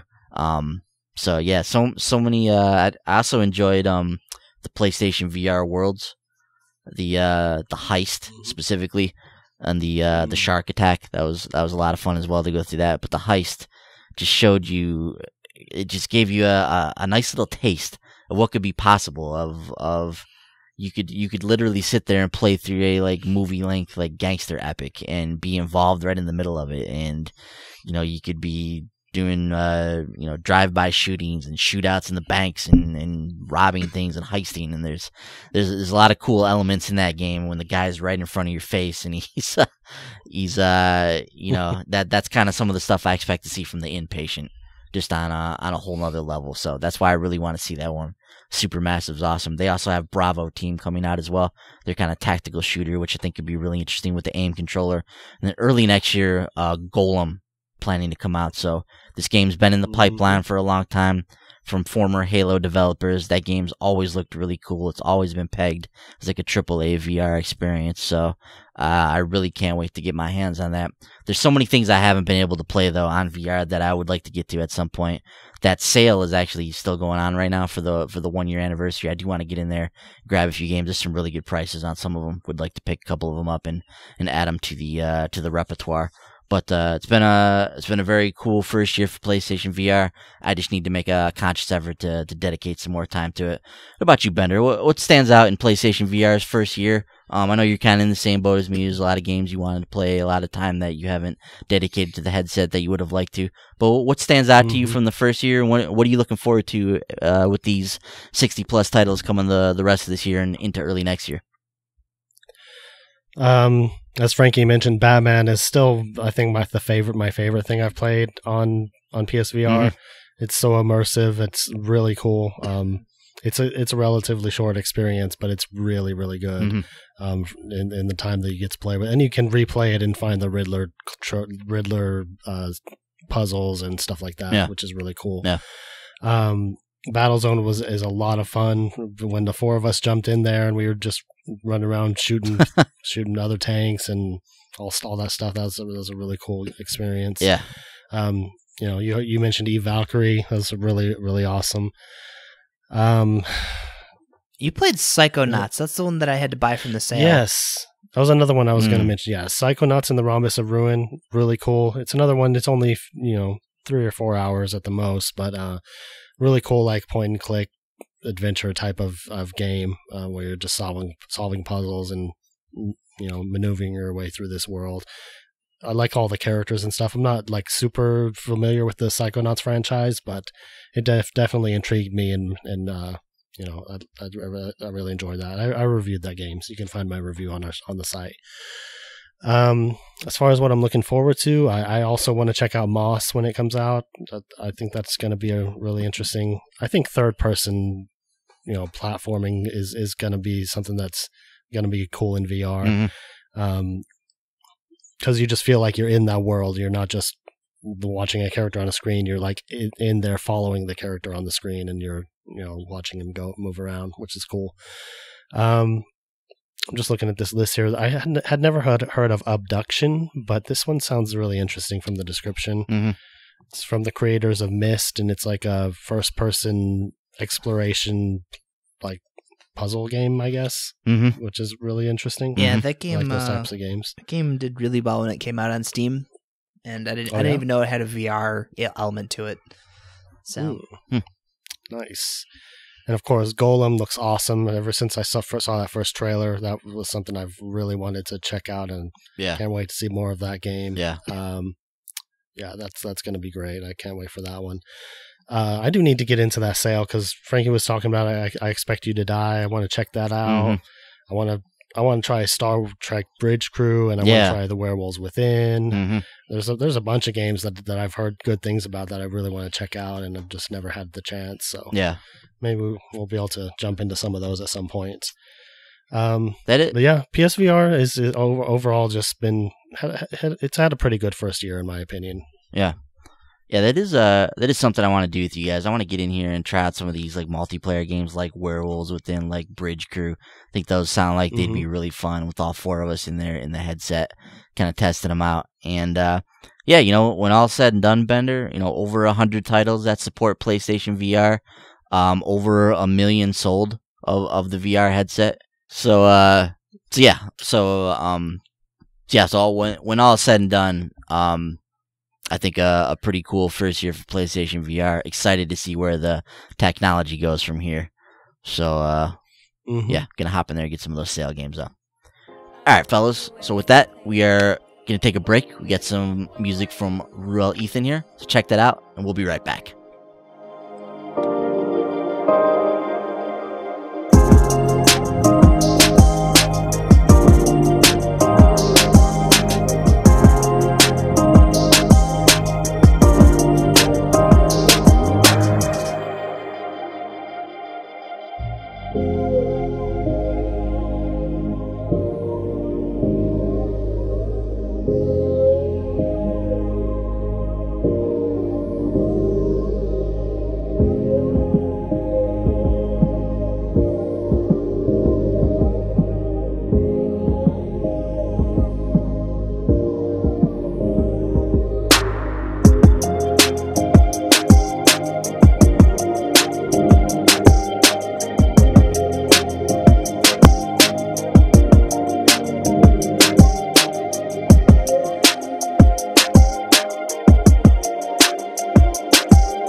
And welcome back. Thank you again to Ruel Ethan for providing the music for this show. He does the opening, does the closing, does the music you just heard there at the intermission. Follow him on Twitter at Ruel Ethan. Talented dude. Makes a ton of great music. We love the music. Listeners love the music. So can't thank you enough, man, for contributing to the show on a weekly basis. All right, fellas, let's continue on with the news here. Let's talk some Destiny 2 now. I got some questions for you guys. So we're gonna go through the Bungie weekly update, and we got some things we got to discuss here. First of all, who among us has played Iron Banner? I still haven't tried it. You haven't tried it? You haven't tried it either, Frankie? Mm-mm. Okay. Nope. Thought for sure you guys would have hopped in there. I, of course, have not had the chance, so I've been out of town, but this is at the top of my to-do list tomorrow, is to jump into the Iron Banner, play around with this, see what it's all about. We talked a little bit about it on the last show, how not entirely on board, at least on paper, with some of the changes that they've made to the Iron Banner. So I do want to get in there and experience it for sure. But just a heads up on that, the Distant Shore map, which is introduced during the Iron Banner on Nessus, will be added into the permanent map rotation following Iron Banner. So brand new map, it'll be making the rounds after that. Also, quick note here on the Bungie weekly update, the minimum and recommended PC specs have been updated. They're now official on there for the official launch of the game. You know, we saw stuff earlier for the beta version of the game. Don't know if any of this has changed, but make sure you go over there, check out the Bungie weekly update, and you will know exactly what you need to run the game on your PC. The minimum requirements are not too bad at all. They're not too demanding, so this is a game that many people should be able to experience on their PC. Recommended specs, not too bad either, so I think a lot of people are going to be able to get in there and experience that the way it's meant to be played. So, now we have an update on the Prestige version of the raid. So I'm going to read from the Bungie weekly update here. So, quote, earlier this week we postponed the launch of the Prestige raid. I don't believe I think we failed to mention this on the last podcast, but the raid was originally planned to release either last week or the week before. They had to delay it because an exploit was found. So that's what's going on here. So an exploit was discovered that could cast doubt on the legitimacy of the fire team who captures the coveted title of World First. We have been working on a fix, but the short-term solution contains too much risk. The last thing we want to do is fix an exploit some players are using, only to break other parts of the game for everyone else. Because of this, we are pushing the fix off to a later date. Does that mean that you are delaying the Prestige raid again? No. The Prestige raid will still begin on October 18th at 10 a.m. Pacific time. We don't want to make you wait any longer to experience what the raid team has cooked up for those of you who enjoy a challenge worthy of your talents. One thing we did accomplish as part of our investigation was the creation of a way to verify a clean finish. We can now detect if any teams use this exploit to gain an advantage. This will take some extra time to verify, but we will be able to crown the winners with the confidence they deserve. A safe fix is still being investigated for this issue. Our current plan is to deploy it as part of a future update. We'll give you more details before it's ready to go. And then this final word here, this isn't the only upcoming raid news. We will be back next week to tell you about raid challenges that have been designed to make you rethink familiar encounters. So, to recap, on the 18th, what day is that? Is that Tuesday? Wednesday. Wednesday. So on Wednesday at 10 a.m. Pacific time, it's 1 p.m. Eastern, the Prestige version of the raid will go live. Next week on the Bungie Weekly Update, which comes out on Thursdays, they'll be discussing raid challenges, which will be added to the raid in the coming weeks and months here. So, some cool stuff going on with the raid. Look out for that. If you've already conquered that one, you'll have some new challenges awaiting you. Now, the thing I want to dive into with you guys is this next section here. So, in the Bungie Weekly Update here, they have a section titled Feedback Frenzy. It reads as follows, quote, ever since launch, there has been feedback posted anywhere and everywhere that discusses, there's been feedback posted anywhere and everywhere that discussions about Destiny 2 happen on the internet. I'm always dialed into our own feedback forum. This is Cosmo writing this post. As well as all other avenues you travel to share your ideas with us. Some topics are as broad as ways to make the Crucible more fun. Some are more specific, like add a method to mass delete shaders.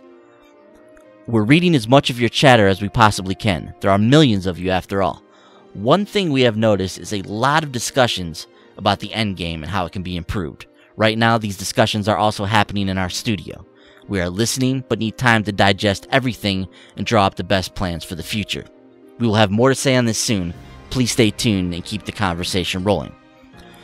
So I want to get you guys involved in this now. So, we've seen a lot of chatter. I follow Destiny very closely outside of my actual playing of the game. So I watch a lot of YouTube channels dedicated to Destiny. I watch YouTube videos where people discuss lore and things like that. I just find that stuff really interesting. So, I read stuff about Destiny inside of the community. So I follow this game very closely. And what they're saying here is correct. There's a lot of talk about the endgame right now. So, and this is basically jumping off of a conversation we had last week with some of the changes they've made. So some of the endgame activities are not where they need to be for veteran or hardcore players of the game. Like the pre-rolled weapons, for instance. The one version of each weapon is something that has been grating on people, and they don't feel the same urge to go out there and try to grind for the best possible weapon that they can get. So that's just one brief example. But there's a lot of discussion about things that can be done to the end game, or whether the end game's this or whether the end game's that, and it all comes down to this idea that Bungie is trying to walk this very fine line between casual and hardcore Destiny players, and they're trying to make both of them happy simultaneously. And it's definitely a work in progress from that perspective. So Bender, I wanna come to you on this, man. So we are just over a month into the life of Destiny 2 here. How do you feel about where we're at with the game right now? Specifically, how about the end game of Destiny 2? What are your thoughts on where we're at right now as it stands? I haven't really detected any sort of major issues with the end game. I mean, I kind of like that you can do pretty much any activity and continue to improve your Guardian.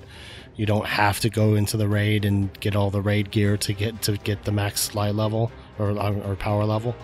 I appreciate that I can do strikes and nightfalls or whatever other activities I want to do and still get that incremental increase in power level. So I don't know.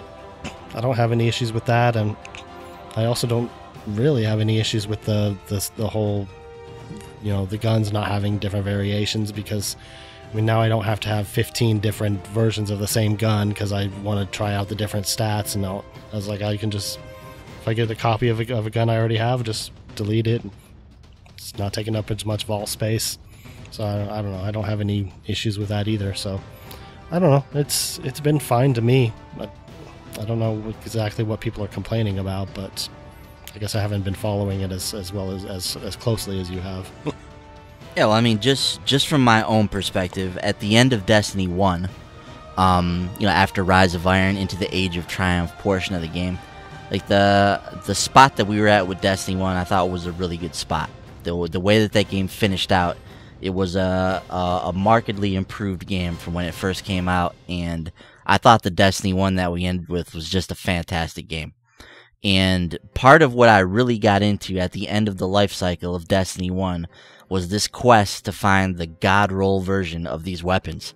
So I was really in tune with different charts and tables that I was going through, trying to see like which perks I would need on which gun in order to in what I would constitute a God roll for that weapon. So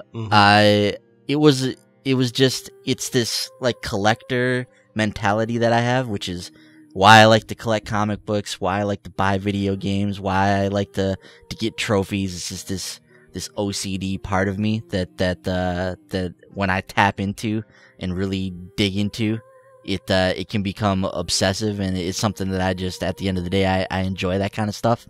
So like at the end of Destiny 1, as I got into the weapon system and really started to understand the nuances of it, and I started to understand how your different gear, how the different perks, and how it tiered your character, and how you could have a tier 12 character versus a tier 10 character with the different abilities that were on your armor. It added so much depth to the experience of Destiny. So being able to go in there and really customize your character with the type of weapon and the type of role that you had on it, and being able to find the right balance of armor that fit the perks that you were looking for, but also had the stats that you wanted to make the best possible character.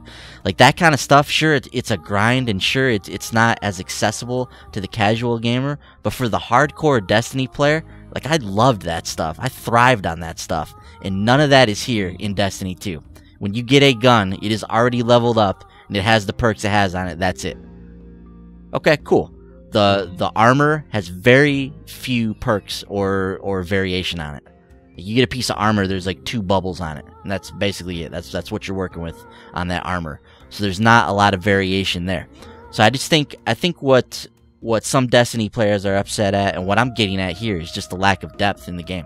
So I understand that that this is a far more accessible version of Destiny than the one that we got in Destiny 1, but for the millions of people that were ingrained in Destiny at the end of its life cycle there, and for the millions of people that were there at the Age of Triumph and were grinding for God roll weapons and that kind of stuff, like that's a part of this game that's just missing right now. And you know, it seems crazy to like want something like that, to want this like intense grind, but it's really it was really a motivating factor for me throughout the life of Destiny 1 to know that there were better versions of what I already had out there, and so I could go back and I could do the same things. I could do the same raids and try to get better versions of those guns. I could do the same Crucible matches. I could do the same, you know, strikes or whatever, and try to get better versions of the stuff I already had. It would drive me to continuously do those activities, because there's always that carrot on the end of the stick of maybe I'd get a better version of something that I love, and I'd be able to utilize that instead of the thing that I have. So, just from a pure depth perspective, I think we're missing some of that from the end of Destiny 2 here. And I think that's what, at least that's what I'm getting at. I know that's what a lot of other people are thinking as well, if that makes sense. Yeah, that makes sense. I can definitely see what you're saying there. I do kind of miss the being able to level up your guns. Mm-hmm. That was... Although most of the time I would just burn a bunch of motes of light, just level it up right there. But still, I mean, I like that you could. I do like the different options that you had with the weapons and armor in Destiny 1. How you could switch, you know, between different perks and stuff like that. I guess there's not as much of that in Destiny 2, so that definitely is something that's lacking. Yeah. So the customation on the guns and the armor, also the customation on the subclasses. Like you pick from those 2 groups of abilities, and that's it.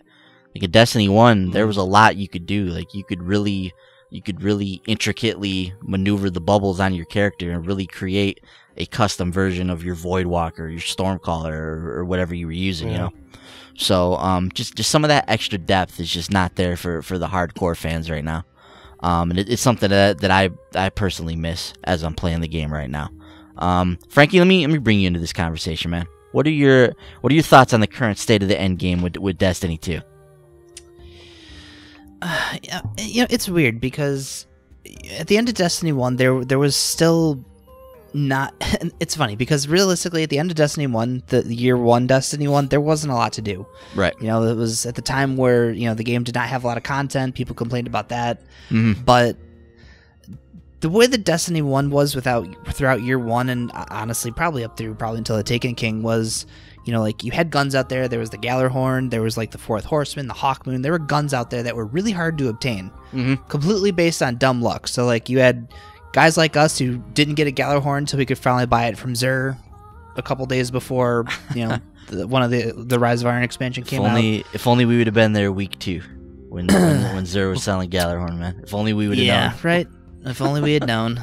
It's hindsight, man. But I enjoyed that time a lot more, though. Like, I felt like there was a carrot at the end of the stick. No matter if I got that gun or not, the chances are I was going to still get something pretty cool on the way there.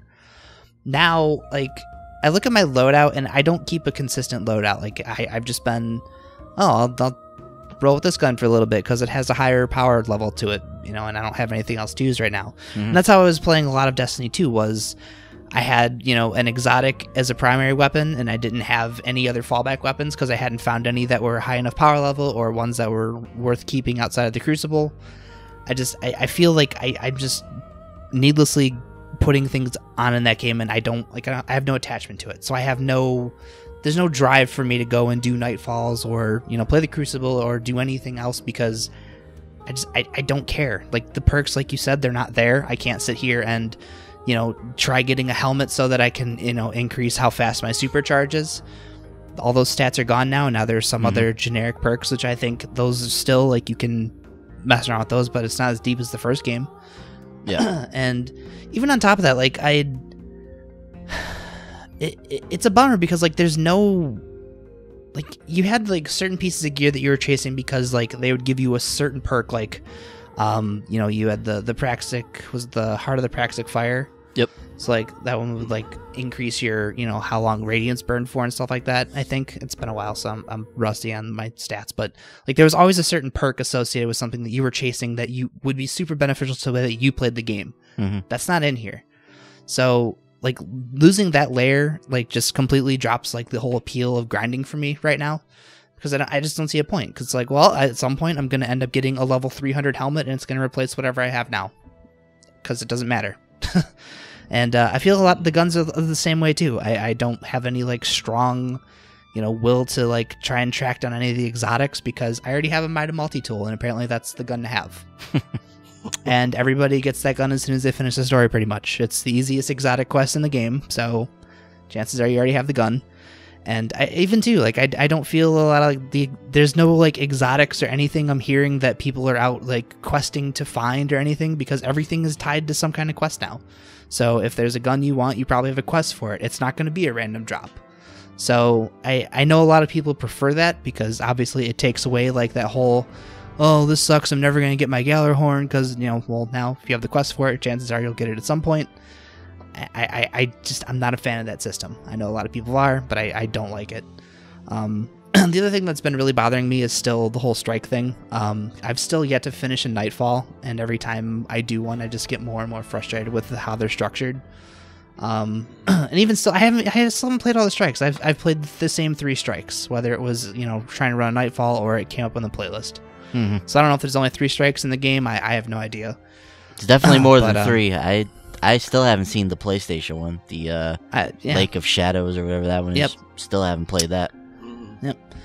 And, like, even the Crucible, even the way that they're doing Iron Banner, like, it's the same Crucible stuff. Now you have Iron Banner rewards. It's the only difference, from my understanding. So, Jamie and JD have told me it's just control. Yeah, we talked about that on the last show. It's literally the level advantages disabled, all that kind of stuff. It's just playing the Crucible with but with the option to get Iron Banner stuff. Yeah. So, again, what's my real motivation? Is this gear that I'm going to hold on to? Probably not. I'm probably going to end up sharding it later on when I get something higher level, because it doesn't really matter. If it's something that looks cool, I'll probably keep it, but I don't know. There's a lot to that game. Like, it's cool, the things that they have streamlined, because some of it was necessary, but I think there's also a lot of stuff lost along the way that was, like, the appeal to Destiny for me. So, like, I haven't fired the game up at all this past week, and it doesn't bother me. Like, I don't feel like I'm missing anything. I don't really have this burning desire to, like, get home from work and text you guys, be like, hey guys, we gotta do Nightfall. We gotta start a raid attempt. Like, I just don't have the desire or, like, passion to hop into Destiny 2 like I had with Destiny 1. Mm-hmm. Yeah, I mean, it's it's all valid criticisms there, and we definitely need some more variety in the weapons. There's not enough that differentiates one gun from the next one right now. So that's a problem. A lot of the legendaries just kind of run together. They're all the same kind of stuff, have the same kind of perks on them. I do think that there are some really cool exotics in this game. Like, I love, like, the Sunshot hand cannon is awesome. I think the Wardcliff coil is cool. There's a lot of really cool exotic weapons out there, exotic armor as well. There's different things that affect each of your different classes. So I think there's still some of that out there. But the variety, especially from the legendary perspective, is lacking, and that's affecting the game a little bit from that perspective. So, no longer are you like, yeah, man, I got this sweet hand cannon that has Luck in the Chamber and Firefly or something like that. These are, like, really difficult perks to get together, but they're on this gun, and I've got this, and I'm rolling with this now. Like, that kind of stuff is not at play in Destiny 2. And you know, I talk about all this stuff because I love this game. I love this franchise. It's one of my absolute favorite games, and I do love Destiny too. I think it's a really, really fun game to play, regardless of what might be happening or not happening with the Nightfalls. I still like playing through those, win or lose. I still like exploring the worlds and playing through the game and doing, you know, whatever we're doing in Destiny. I think it's just a fun game to play. And that's one of the cool things about Destiny is just being on the journey with this game. So, you know, I was there from day one with Destiny 1, and I followed the game, you know, through until Destiny 2 started. So I was there with each step along the way, saw how the game changed, how the game evolved, how Bungie kind of interacts with the community and takes these things into consideration. And the same thing's going to happen with Destiny 2. So the way Destiny 2 looks now is not the way Destiny 2 is going to look 3 years from now. So and I think it's cool to be on that journey. So as we sit here and we talk about this stuff, and I see Bungie talking about that they're listening to the fans and they're discussing the same things that we're discussing, and things are going to change down the line. I think that's cool, and I'm happy to be along for the ride, and I'm gonna enjoy playing the game while I'm going through it because I do love the act of just playing this game because it's a really, really fun game. So I think they've done what they set out to initially, which was to make this a more streamlined affair and make it easier for new players to jump into this experience. But now I think we have to pull back a little bit, and now we're going to have to think about the people that have been here from the beginning and think about how do we make this a Destiny experience that they want to get into now. So I think the systems are in place where new players are going to be able to hop in. They're going to be able to have fun with this game regardless of what they might do in the future. But now I think they can start doing some things for the seasoned, for the hardcore players to really add some depth to the experience moving here on out. So, cool. Anything else you guys want to say about that? Frankie? No, not really. I mean, like, even though I don't, like, have the drive to play it, even when I do fire it up, I'm still playing it for 3-4 hours at a time. Mm-hmm. I actually really still enjoy the Crucible. That was the thing I was the most concerned about coming in, was just because of the changes, having it be smaller team sizes. I was worried would, maybe maps would still be too big, or I'd still have a hard time, running into players, or it would just not pan out well if you have a small fire team that's not coordinated. Mm-hmm. But no, I still hop in the Crucible, and I'll spend a couple hours playing that and still have a real fun time with it. So it's not, like I said, it's not that I don't like Destiny 2. I really was happy with the game. Obviously, I sunk hours upon hours into that game for the first couple weeks it was out. But it's just like once you have experienced a lot of it already, you're just at this repetition point now where it's all right, well, doing flashpoints and got the Crucible stuff, got my clan contributions for the week done. Yeah, I guess I'll fire it up again on Wednesday and do it all over again. Yeah, and that's kind of the point that a lot of people are at. They're like, well, I've already done everything in the EDZ. I've got all the weapons out of there, and they're all the same weapons. So if I go back to the EDZ, like, there's nothing I can gain from that. Well, I've gone through and I've done everything on Nessus, so there's nothing for me to go back and do on there. I've got all the stuff from Strikes. I've got all the raid weapons, so there's nothing for me to go back through and get. So it's like once you complete an activity in Destiny 2, there's nothing to drive you back there. Once you finish up something, that's it. So that's what they've got to kind of focus on moving forward. They've got to focus on adding depth to this experience for the long haul. Because the way that people play Destiny and honestly the way that people want to play Destiny, like, I want to play this game obsessively. That's what I like to do. So the way that people want to play this game is going to have to be something that Bungie takes a look at here in the future. So we'll see how things go. But yeah, I have faith that they're gonna do the things that need to be done to get this game to where everybody's gonna be able to enjoy it. By the way, and just a side note, going back to what you guys were talking about, Xur in week 2 of Destiny 1, selling Gjallarhorn, I am pretty sure in week 2 of Destiny 1, I didn't even know what strange coins were for. Yeah. I don't think I even knew who Xur was. So I don't think there's any way I could have ever been ready to buy Gjallarhorn in week 2. Yeah. It's so crazy. I don't even think I had a strange coin at that point. I may not even have had one. Yeah, that was the first week that I started playing the game, so that was the first week I ever saw Xur, and I think I had probably 3 strange coins or something. And I was like, Gjallarhorn, rocket launcher. I'm I don't know. I probably don't need that. There's no reason to try to get these coins for that. You read online the following week, and everyone's like, "Dude, this is the best rocket launcher in the game." I'm like, "Man, I messed up."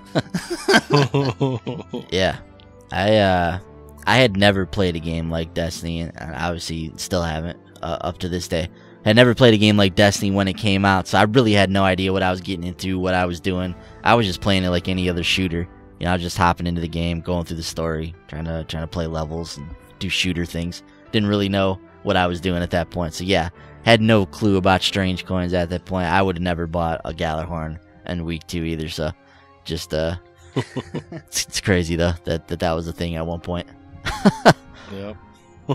Alright, so moving on from Destiny 2, one other note here, they're continuing to patch the game. Hot fixes are being rolled out for the game, so I know they're continuing to address the crashes on PlayStation 4. I personally haven't been experiencing any of them, so it seems like they've pretty much got a handle on that. I know there's still a few people that have crashes here and there, but for the most part, I feel like that's been ironed out. I haven't seen the game crash in weeks, so... Yeah, I've only ever really had a crash on me that one time. Yeah, that cave. That really, was it. Really, it was in like the first couple days I had that crash, and that was the only one I've personally had.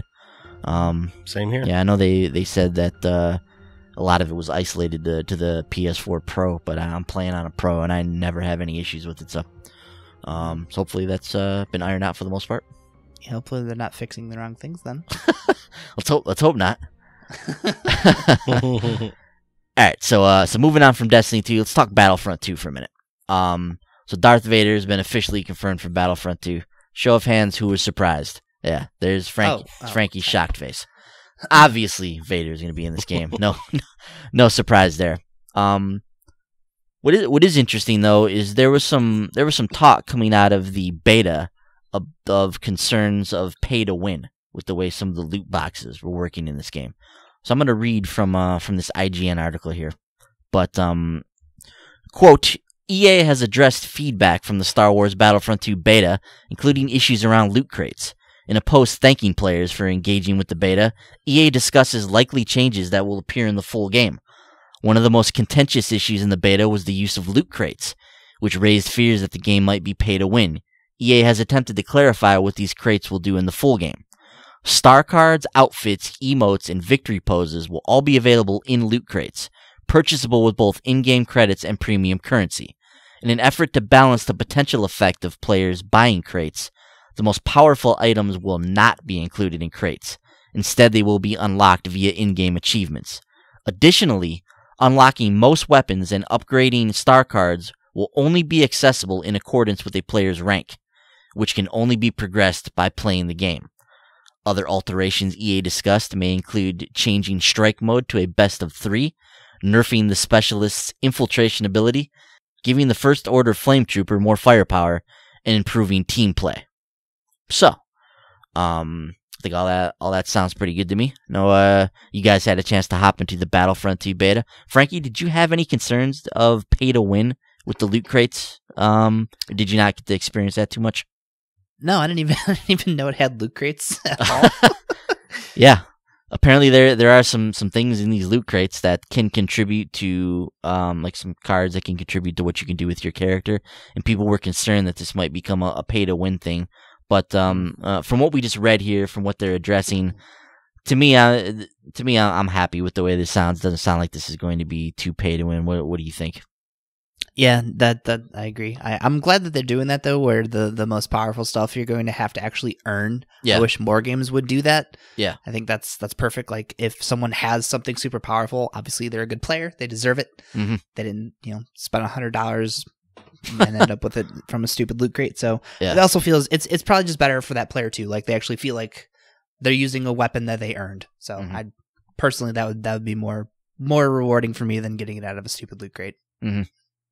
Yeah, when I was playing the Gran Turismo beta, I also wanted to hop into Battlefront before I left out of town, so I was able to hop in here, play a few matches. Thought it was fun, ran great. So really looking forward to playing the full version of this game when it comes out. Bender, you hopped into the Battlefront 2 beta, right? For a little bit. I did. What'd you think of it, man? And what do you think about what we're talking about here with the loot crates? Did you have any concerns about the game being pay to win when you were playing it? Not really. I did know where there were crates because I mean, when I went into the game, I was digging through the menus and stuff, and apparently it gave me a couple of free crates to open. So I got some battle cards from those, and those just basically alter the way some of your abilities work, and you can equip them or unequip them. Gotcha. To change, to change the way your powers work with some of your classes. I didn't even think about it being pay to win in my experience with it. It didn't really occur to me, but I had fun with it. I thought it was had a good time. Thought it was cool. I especially liked the what's that space battle mode called? Starfighter Assault. Starfighter Assault.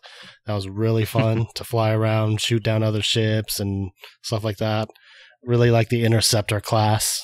I think the A-Wings are really fun to fly around. They're the faster of the three options.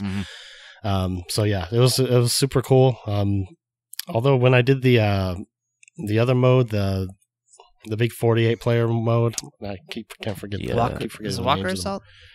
It's not Walker Assault. That was on the first one, but it's basically I think it's the same Galactic thing. Assault in this one. Yeah. So yeah, I only played as the droids in that mode. I played like 3 or 4 matches of it, and it never let me play the other side for some reason, which was weird. Because droids are cooler. They were pretty cool. Roger. Did you get to play as the rolling guy, the guy who rolls around and? No, that wasn't an option. Destroyer droids, unfortunately, not an option. No, they didn't have that one, but they did have the big kind of rounded head. Oh yeah.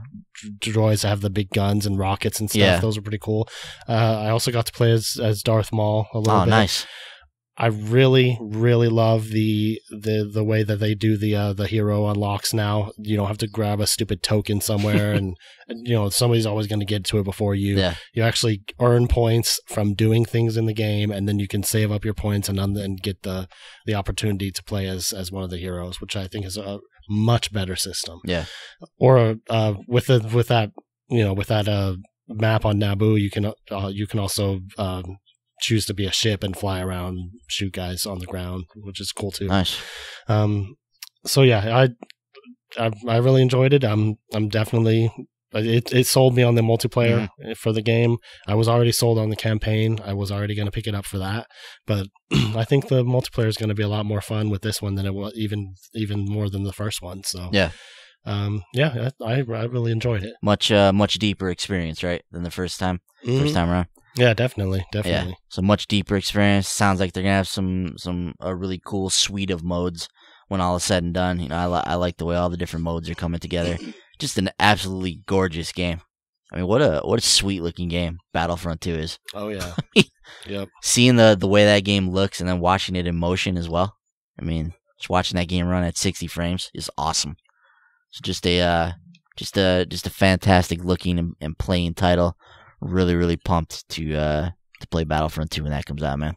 So we will definitely be firing that one up in the Short Paws offices. All right, so moving on from Battlefront. Interesting announcement here. So the 8-bit NES, the 8-bit Adventure Anthology, Volume 1, has been announced by Abstraction Games, and it includes 3 8-bit NES adventure games. Shadowgate, The Uninvited, and Deja Vu, which I don't know if any of you guys remember these games from the NES, but an interesting trio of adventure games here. So in Shadowgate, players explore the titular evil castle as the seed of prophecy, as the fate of the world lies in your hands. The Uninvited is a mystery thriller about finding your missing sister in a gloomy mansion after a dangerous incident on the road. And Deja Vu is set in 1942 and tasks you with finding who murdered a man in your office using your gun while you were seemingly unconscious. So yeah. Trio of interesting adventure games. Like I said, I remember these being around in the NES days. Don't think I've ever actually played any of these games, but I specifically remember the box art for Deja Vu. Used to see that in Nintendo Power issues and whatnot back in the day. What do you think about this though, Frankie? You down to get some classic 8-bit adventure games on your modern consoles? Yeah, why not? And as long as it's not $40, sure. Yeah, I don't think it will be, at least, but who knows? It's true. Yeah. Bender, how about the fact that this is Volume 1? You think this is a good idea to go back and visit some of these 8-bit classics and bring them up to date for modern gamers? Sure. Yeah, why not? haven't heard of any of these games, but yeah, okay. Never played any of these back in your NES days? No, don't think so. Yeah, adventure games weren't my thing back when the NES was around. I was more into Mario and Punch Out. So, yeah. So I'm kind of curious to test these out. And I love going back and playing these games from the formative years of my youth and seeing what they're all about. So don't have a date or anything on this, but I think it's cool that they're continuing to bring back some of these older games and kind of keep them in the pipeline for people to experience. So be on the lookout for that. Let's talk fighting games for a minute, Franklin. So the Superior Spider-Man skins coming to Marvel vs. Capcom Infinite. It'll be available on both the Xbox and the PlayStation. It was confirmed for Xbox this week. Basically, if you buy a digital copy of Spider-Man Homecoming, either on the Xbox store or on the PlayStation store, you're going to get a code for the skin for Superior Spider-Man. It's a cool looking skin. Spider-Man's a sweet character in Marvel vs. Capcom Infinite. So, I don't know. What do you think about that, man? Pretty cool. Would you like to see more of this like cross-promotion stuff in the future? Yeah, especially considering they're definitely movies I'm going to be picking up anyways. So, yeah, it's always cool to get some little extra stuff, especially for things that I actually am actively, playing. So, yeah, I'm excited about it. My buddy Jamie's actually picking up the movie, so he's going to hook me up with his code. Nice. I'm going to continue to wait to get Homecoming later on. Because I saw it in theaters. What a swell guy that Jamie, giving you the code. So cool. Yeah, you'll have to let me know what that looks like. But yeah, I like watching the video. I think Superior Spider-Man looks pretty rad. He's always a cool design on that character. Now, staying with the superhero theme, let's talk some Injustice 2 for a minute here. So Ed Boon up to his tricks as usual. So Ed is teasing a surprising character for Fighter Pack 3. So stop me if you've heard this before, Frankie. So according to Boon, he had this to say. Quote, "This update will have a new character that will surprise everyone. No one is expecting their style of play. I've never talked about it. It's the first time I've said it." Now, those are pretty bold claims, Franklin, and anything from Spawn to Rorschach from Watchmen has been discussed as a possibility as to who this character might be. I don't know. What do you think, though, man? We've already seen the Atom from Fighter Pack 3, so he's a very interesting character already in and of himself. So who could Boone be referring to? Do you think this is going to be somebody from inside of DC that we just didn't think about? Like one of the things they mentioned in this article here from Gamer Rant is, maybe they're digging into one of the DC sub brands like Vertigo, which is where a lot of interesting stories take place, like Preacher is from Vertigo, and that kind of stuff. So it's kind of off-kilter stuff from that portion of the universe. Or do you think this is going to be somebody from outside of the DC, or maybe even outside of the Mortal Kombat world, like Hellboy? Like, do we dive in and get Spawn or one of these other characters? What do you think Ed's got up his sleeve here? Honestly, I think Spawn is still a good bet because I know he's teased doing him before. I think he was teased as possibly appearing in Mortal Kombat X. That obviously never panned out. Would make a lot of sense to bring him to a game like Injustice. That'd be pretty badass. I also like the possibility of Rorschach, though. Yeah, that'd just be freaking awesome. Yeah, let's just go out. Let's bring Dr. Manhattan in there. Just put him in there and just start blowing dudes up. You just get into a match with Dr. Manhattan. It's just a one-hit kill. It's like fight, and there you go. Your match is over. So I'm curious to see what Ed's got up his sleeve, man. Ed's always a fun guy, always trolling, always causing trouble, always stirring up conversations. So I'm curious to see what he thinks is a surprise that nobody will expect and that no one is expecting in their style of play. Got us thinking, Ed. Got us thinking. Maybe it'll finally be Hawkman. Maybe. Any do you remember the silhouettes they showed for the fighter packs? Only one of them to me was clear, and that was Black Manta. I think Raiden was hinted at pretty heavily in there as well. But I don't know. I don't know that I looked at any of those silhouettes and I saw somebody that resembled Spawn. Yeah. I don't know. I also never would have guessed Hellboy. I know. Never going to be a guess of mine either. Yeah, so. I never would have guessed that either. So Ed using up a lot of his surprise cards here already with Hellboy, but he's got more up his sleeve though. that he did take a picture with Kojima, so maybe it's Solid Snake. Yeah, could be onto something there. Could be, man. I wouldn't put anything past Ed. Not sure. Or well, since he probably can't use Snake because he's Konami. Maybe As I say, I don't know. Konami would be too on board with that. Yeah. What about what the hell's the name of Kojima's mascot? Oh, Ludens. Yeah, what if it's Ludens? This his video game debut. Is it Injustice 2? Yeah, or it's naked Norman Reedus. That's a hidden character. He just throws a baby at you. Yeah, there's a tentacled baby at you, or he floats up into the sky and just blasts you with some type of laser or something. Yeah, or you fight Mads. No, there you go. Any number of possibilities that Ed could surprise us with Injustice 2. So shouldn't be too much more. To be too much longer though before we find out exactly who's in that pack. So we're watching you, Ed. No, staying on the subject of Ed and Injustice 2, Ed also discussed this week the possibility of Injustice 2 on the Switch. So I'm gonna read from the IGN article, which calls back to an interview with GameSpot. So in this interview, Boone discussed the possibilities of a Switch version of the fighting game. According to the creative director, while a Switch port could happen, it may come with some technical shortcomings. So Ed had this to say, quote, "Yeah, I think at the end of the day, you can make almost any game. There are inevitable compromises, but you can make some version of Injustice on the Atari 2600. It's not going to be great, but I bet you can make something." End quote.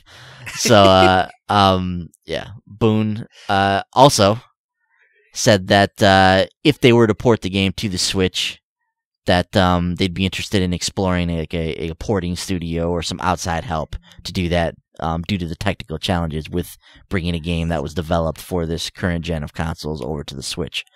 So, quote, "It's a pretty different hardware architecture. It's not like you can go from a PlayStation 4 to a Switch really easily. So I think we would need to set up something in terms of an external team. And on the art team, we have enough people to do 3 console SKUs, and that would be something we'd need to work out." End quote. So I don't know. What do you think, Frankie? Could Injustice 2 be on the Switch? I mean, what type of compromises would we be looking at here? This game has to run at 60 frames per second. There is no option to not run this game at 60. This game will not function if it does not run at 60 frames per second. So with that in mind, is this even possible on the Switch?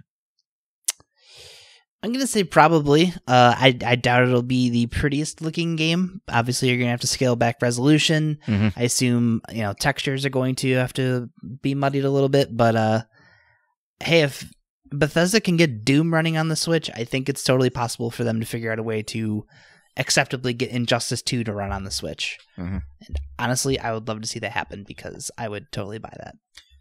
Now, Doom, they're bringing down to 30 frames though, and they're gonna go with that. They're gonna roam with the 30 frames card. Now, Injustice, do you agree that that's a game that has to run at 60? Like yes, as a fighting game, you can't run that any lower. It's not gonna play right. Right, exactly. Yeah. So it has to stay at 60. So yeah, obviously they're gonna have to make compromises graphically somewhere. Mm-hmm. So who knows? Like maybe we lose stage transitions. Who knows what they're gonna have to do? But I obviously, from his quoting, they're obviously exploring this possibility. Mm-hmm. And honestly, I think they'd be crazy not to. I mean, the Switch games coming on that thing are doing very, very well. Mm-hmm. I think Injustice 2 would do amazingly well on the Switch.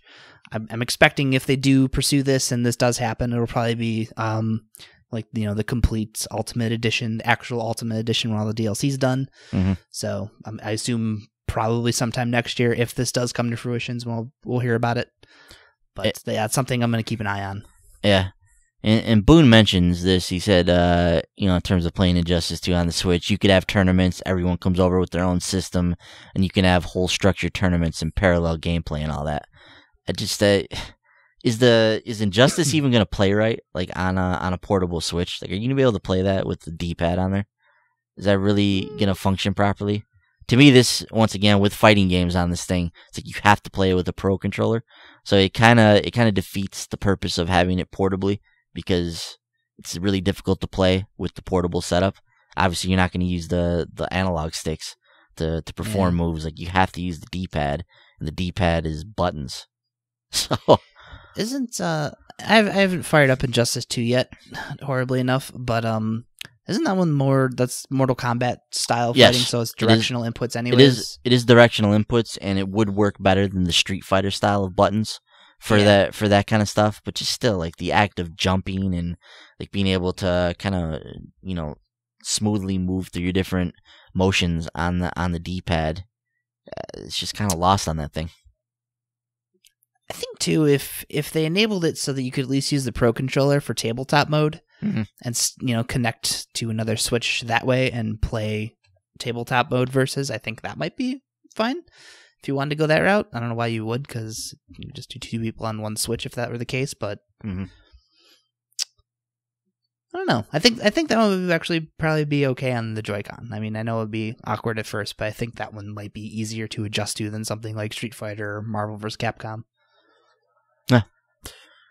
Yeah, could be totally wrong. I'll be really interested to see if they can get Injustice on there. I'll be impressed, that's for sure. Bender, what do you think, man? Would you be down with some Injustice 2 on the Switch? Yeah, maybe.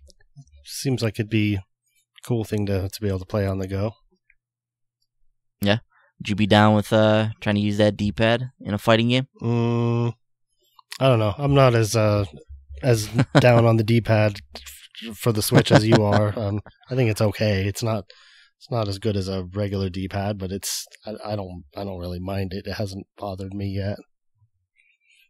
Do you use the D-pad in any of your Switch games? Yeah.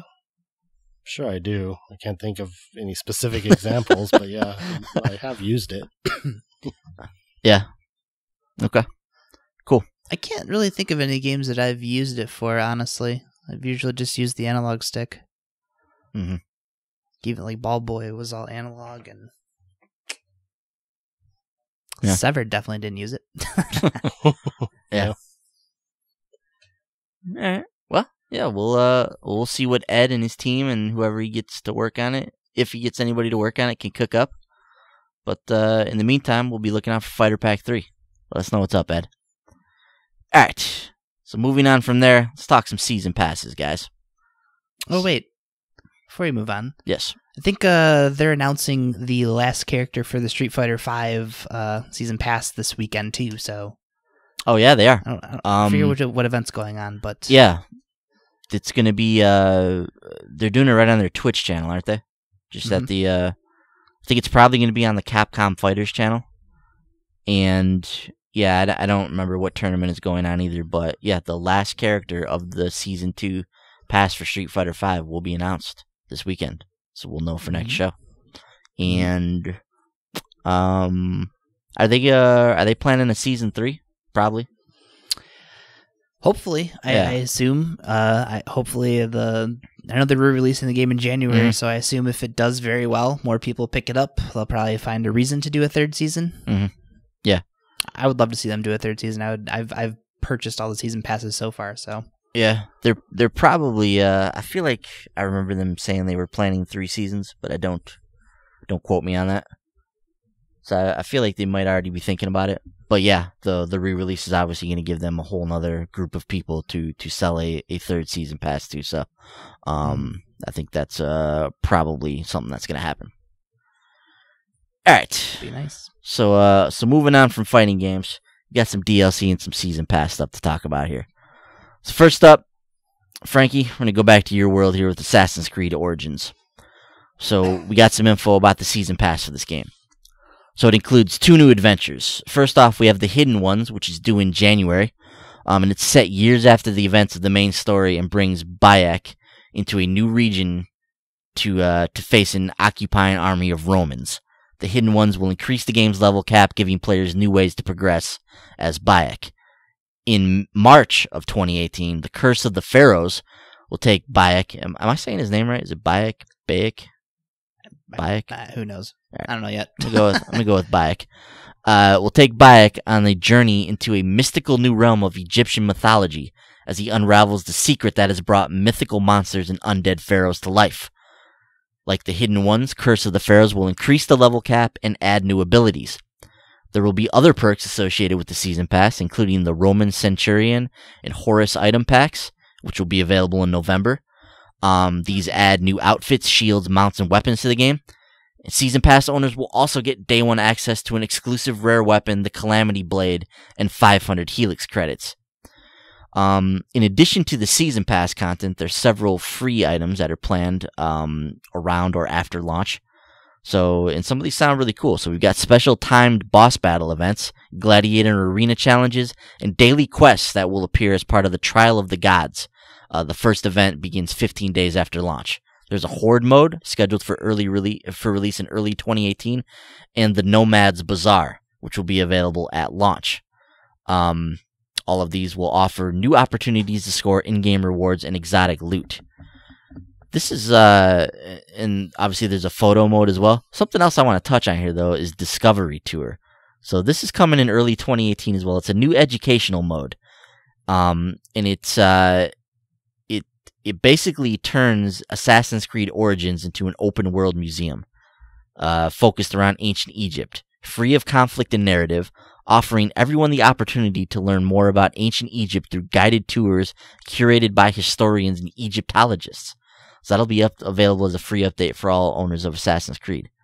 So some cool sounding stuff here. Obviously they have the gold edition of the game, or the gold version of the game, that you can buy and get access to all this stuff, or buy the Season Pass separately at a later date. But Frankie, as our resident Assassin's Creed guy, where you at on Origins, man? You getting excited about this game? Are you jonesing to jump into it? Where you at? You know, the thing that really sucks is I'm ready to play a new Assassin's Creed game, so I am very excited about Origins. Mm-hmm.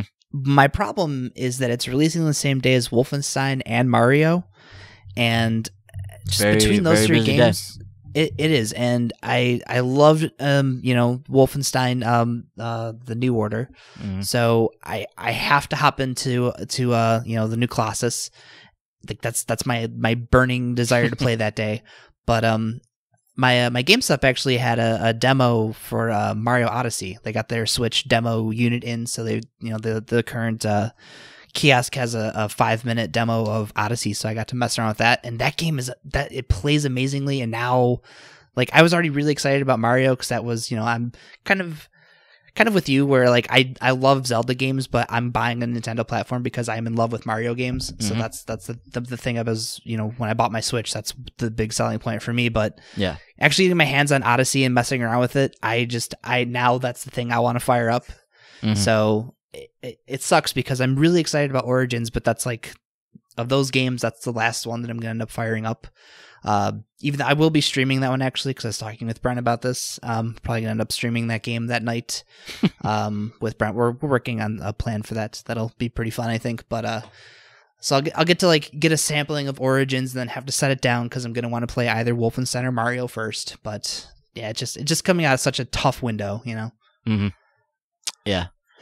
Do you like this Season Pass plan? Do you like the new single player content? Do you ever play the DLC with these Assassin's Creed games? Honestly, no. And I kick myself for it because I'm pretty sure I've purchased like the gold edition. I know I bought the gold edition for Syndicate, so I had like the Jack the Ripper DLC. Obviously they gave you the DLC in Unity, but I already bought the Season Pass because the big thing that I was taking away from that was I was getting Assassin's Creed, what was that spinoff? Assassin's Creed Chronicles, the China Wars chapter. Yeah. So that was part of that Season Pass. So I had bought that until they, refunded my money because they're giving it to everybody. So, yeah, but I have all these DLCs, and I've honestly, once I've finished the main game, got my platinum trophy, I've never gone back to any of the DLC, which is a bummer because I think a lot of the DLC is actually done very well. I know there was another one that came out for Syndicate that was also pretty good too, apparently. And the Jack the Ripper thing sounds awesome. Like, why wouldn't I play that? So I've never gone back and played any of them. So I don't see that changing with this one.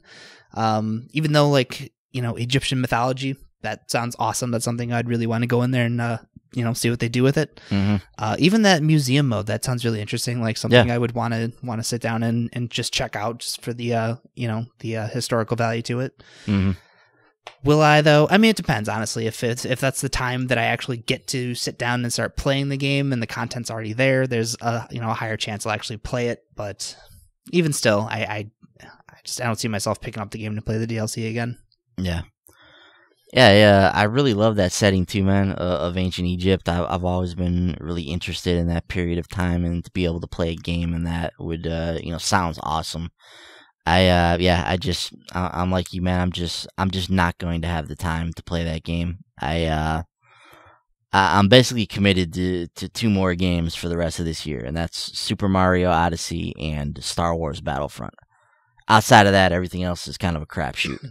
I'm sure I'll be and Fire Emblem Warriors. Yeah, and sure I'll be picking up games here and there like Fire Emblem Warriors, but the actual games that I do want to make a concerted effort to play, Mario's one of them, and Star Wars is the other one. I may try and set aside a weekend for Call of Duty World War II. I'm interested in that game, but outside of that, those are the 2 games that are going to be my focus for the rest of the year, and of course Destiny along with that. So. Very, very busy October 27th. Pretty nuts that all that stuff's coming out on the same day. Yeah. This whole month is just brutal. Cause Evil Within 2 came out yesterday. A lot of positive buzz around that game too. A lot of people loving all the changes. A lot of positive buzz. The game's running very well. It's locked frame rate this time around. So. Mm-hmm. Yeah, and it just a lot of the technical problems are gone. A lot of the weapons feel better. The gameplay feels better. Yep. I'm told. I have it sitting on my digital backlog right now. So there's that. Yeah, so I got South Park coming on Tuesday, and then that damn trifecta on the 27th. It's a rough month. Yeah, there's a lot coming out this October, and games are going to fall through the cracks and become victims because of this, and unfortunately, man, the Evil Within 2 is probably going to be one of them. This is probably a game that has fallen off many people's purchase list just because of everything else that's coming out around it. So I know people are enjoying the game, and I've seen people like Patrick Klepek evangelizing the game, but that's one of the ones to me that's going to be a tough find for an audience. Poor Bethesda. Yep, Bethesda racking up the wins in that department, man. Yeah, gosh, that is another Bethesda game. All right, so moving on with the season pass train here. Let's talk Marvel Superheroes 2 for a minute. Lego Marvel Superheroes 2. Their season pass content has been revealed, and it sounds pretty awesome. So, revealed as part of the game showing at the New York Comic Con, WB has confirmed that the season pass will cost $14.99. Awesome. It includes 6 level packs and 4 character packs. So let's go through these. So the 6 level packs: Guardians of the Galaxy Volume 2, Black Panther, Avengers Infinity War, Ant-Man and the Wasp, Cloak and Dagger, and Runaways. So a very nice set there based on some of what's going on with the Marvel Cinematic Universe. Cloak and Dagger and Runaways actually 2 new TV shows that are coming out on some experimental platforms. I'm looking forward to Runaways on Hulu because I love that comic. That was a really good series. It's a fantastic comic book. If you have not read the Runaways, definitely check that out. And Cloak and Dagger is showing up on Freeform, which I don't know a lot about, but it's a new platform that Marvel will be testing out with this show, and that show actually looks really, really good from the trailer. I don't remember the name of it. There's a show that Jen and her sister are obsessed with that's on Freeform. Really? Shadowhunters. Shadowhunter. What is Freeform? Is it like an app you got to download, or do you got to subscribe to this? I don't know a lot about this. Sure. Yeah. I know it's an app because I know I purchased season 1 on Amazon, and they ended up watching it on this damn Freeform app that's loaded with ads. Huh. So yeah, I'm not sure though if it's a channel or if it's just an app like Hulu started out as. So. Yeah, so I gotta check out what that's all about, because I do want to see Cloak and Dagger. I really like the way that trailer looked for it. But man, what a time to be a comic fan. When I was growing up, the thought of a comic book movie was like this holy grail of something that I never thought was going to happen. So we had Batman in 1989 with Tim Burton, and that was great. Of course, we had Superman in the late 70s with Christopher Reeves. So there were things here and there, but other than that, comic book movies were just a joke at that point. And it wasn't until Blade came out, which paved the way for X-Men, which then paved the way for Spider-Man. So Spider-Man was the turning point. When the first Spider-Man movie came out, and that hit theaters, and that thing made over $100 million in its first weekend. I went to see that movie 3 times opening weekend. Like, that was the turning point, and from there it's just been incredible to watch how comic books have just dominated mainstream media and dominated pop culture. It's been pretty awesome to see. So I digress though. So all right, so we got the 6 level packs there, and then we have 4 character packs: Agents of Atlas, Champions, Out of Time, and Classic Guardians of the Galaxy. So 4 character packs based on some interesting comic book properties. These packs will add more than 60 characters to the game for a combined total of 208 characters in this game, including all of those featured in the base game, which the Inhumans are in there as well, which were revealed in a recent trailer. Now, I don't know about you guys. I don't know if you've ever played Lego Marvel Superheroes, but Lego Marvel Superheroes is an amazing game. It's a fantastic game. One of the best Lego games they've made. So I can't wait to see what they do with Lego Marvel Superheroes 2. I can't wait to see Kang. I love him as a villain. He's one of my favorite Avengers villains. So I love that they're building something around him. And I'm just expecting this game to be a ton of fun, something I can play with the kids. Bender, did you ever play the first Lego Marvel Superheroes? Yes, I believe I played either that one or Lego Marvel Avengers. I forget which one, or maybe both. Okay, yeah. I have them both on my PS4 in my library. Mm-hmm. So I jumped into them a little bit and played them, and they're really cool games. I like how each hero has their own special ability, and you have to use those abilities to get through the level and everything like that. So yeah, those games are really fun. Yeah. Yeah, they're a lot of fun. My kids absolutely love these games, so it's fun to be able to sit down and play with them and watch them like build stuff and figure out the puzzles, and go through this huge like open Lego world. The games just look really cool too.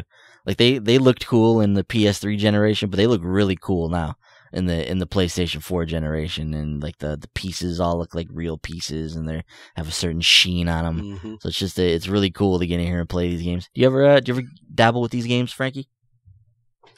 Not as much as I wish I had. Yeah. The only one I really spent a significant amount of time with was probably Lego Star Wars: The Complete Saga on 360. That was one of the first games I'd picked up on that platform. Gotcha. But I have all the ones on the PS4.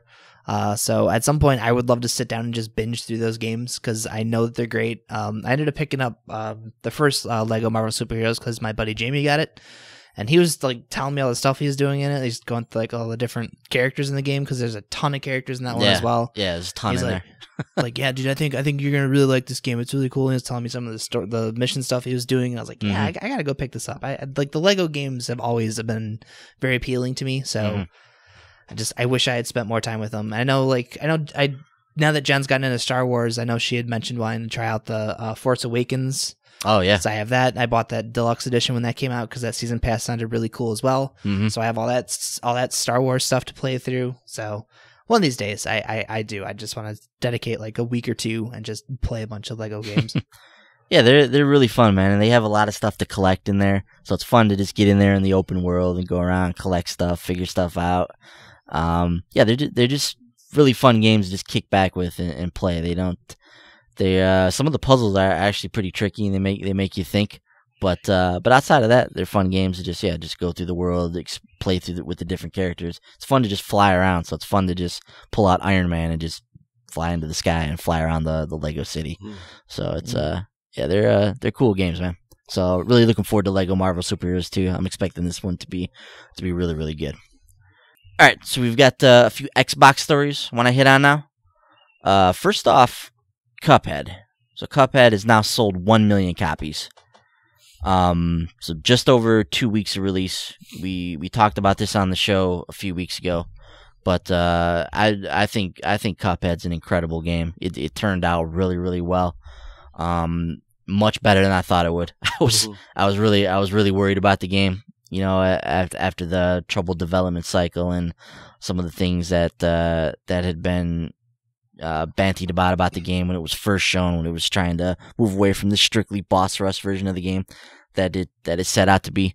But the final product, I think, is incredible. It's an incredible playing game. It's really, really fun. It's challenging, but I don't think it's unfairly challenging.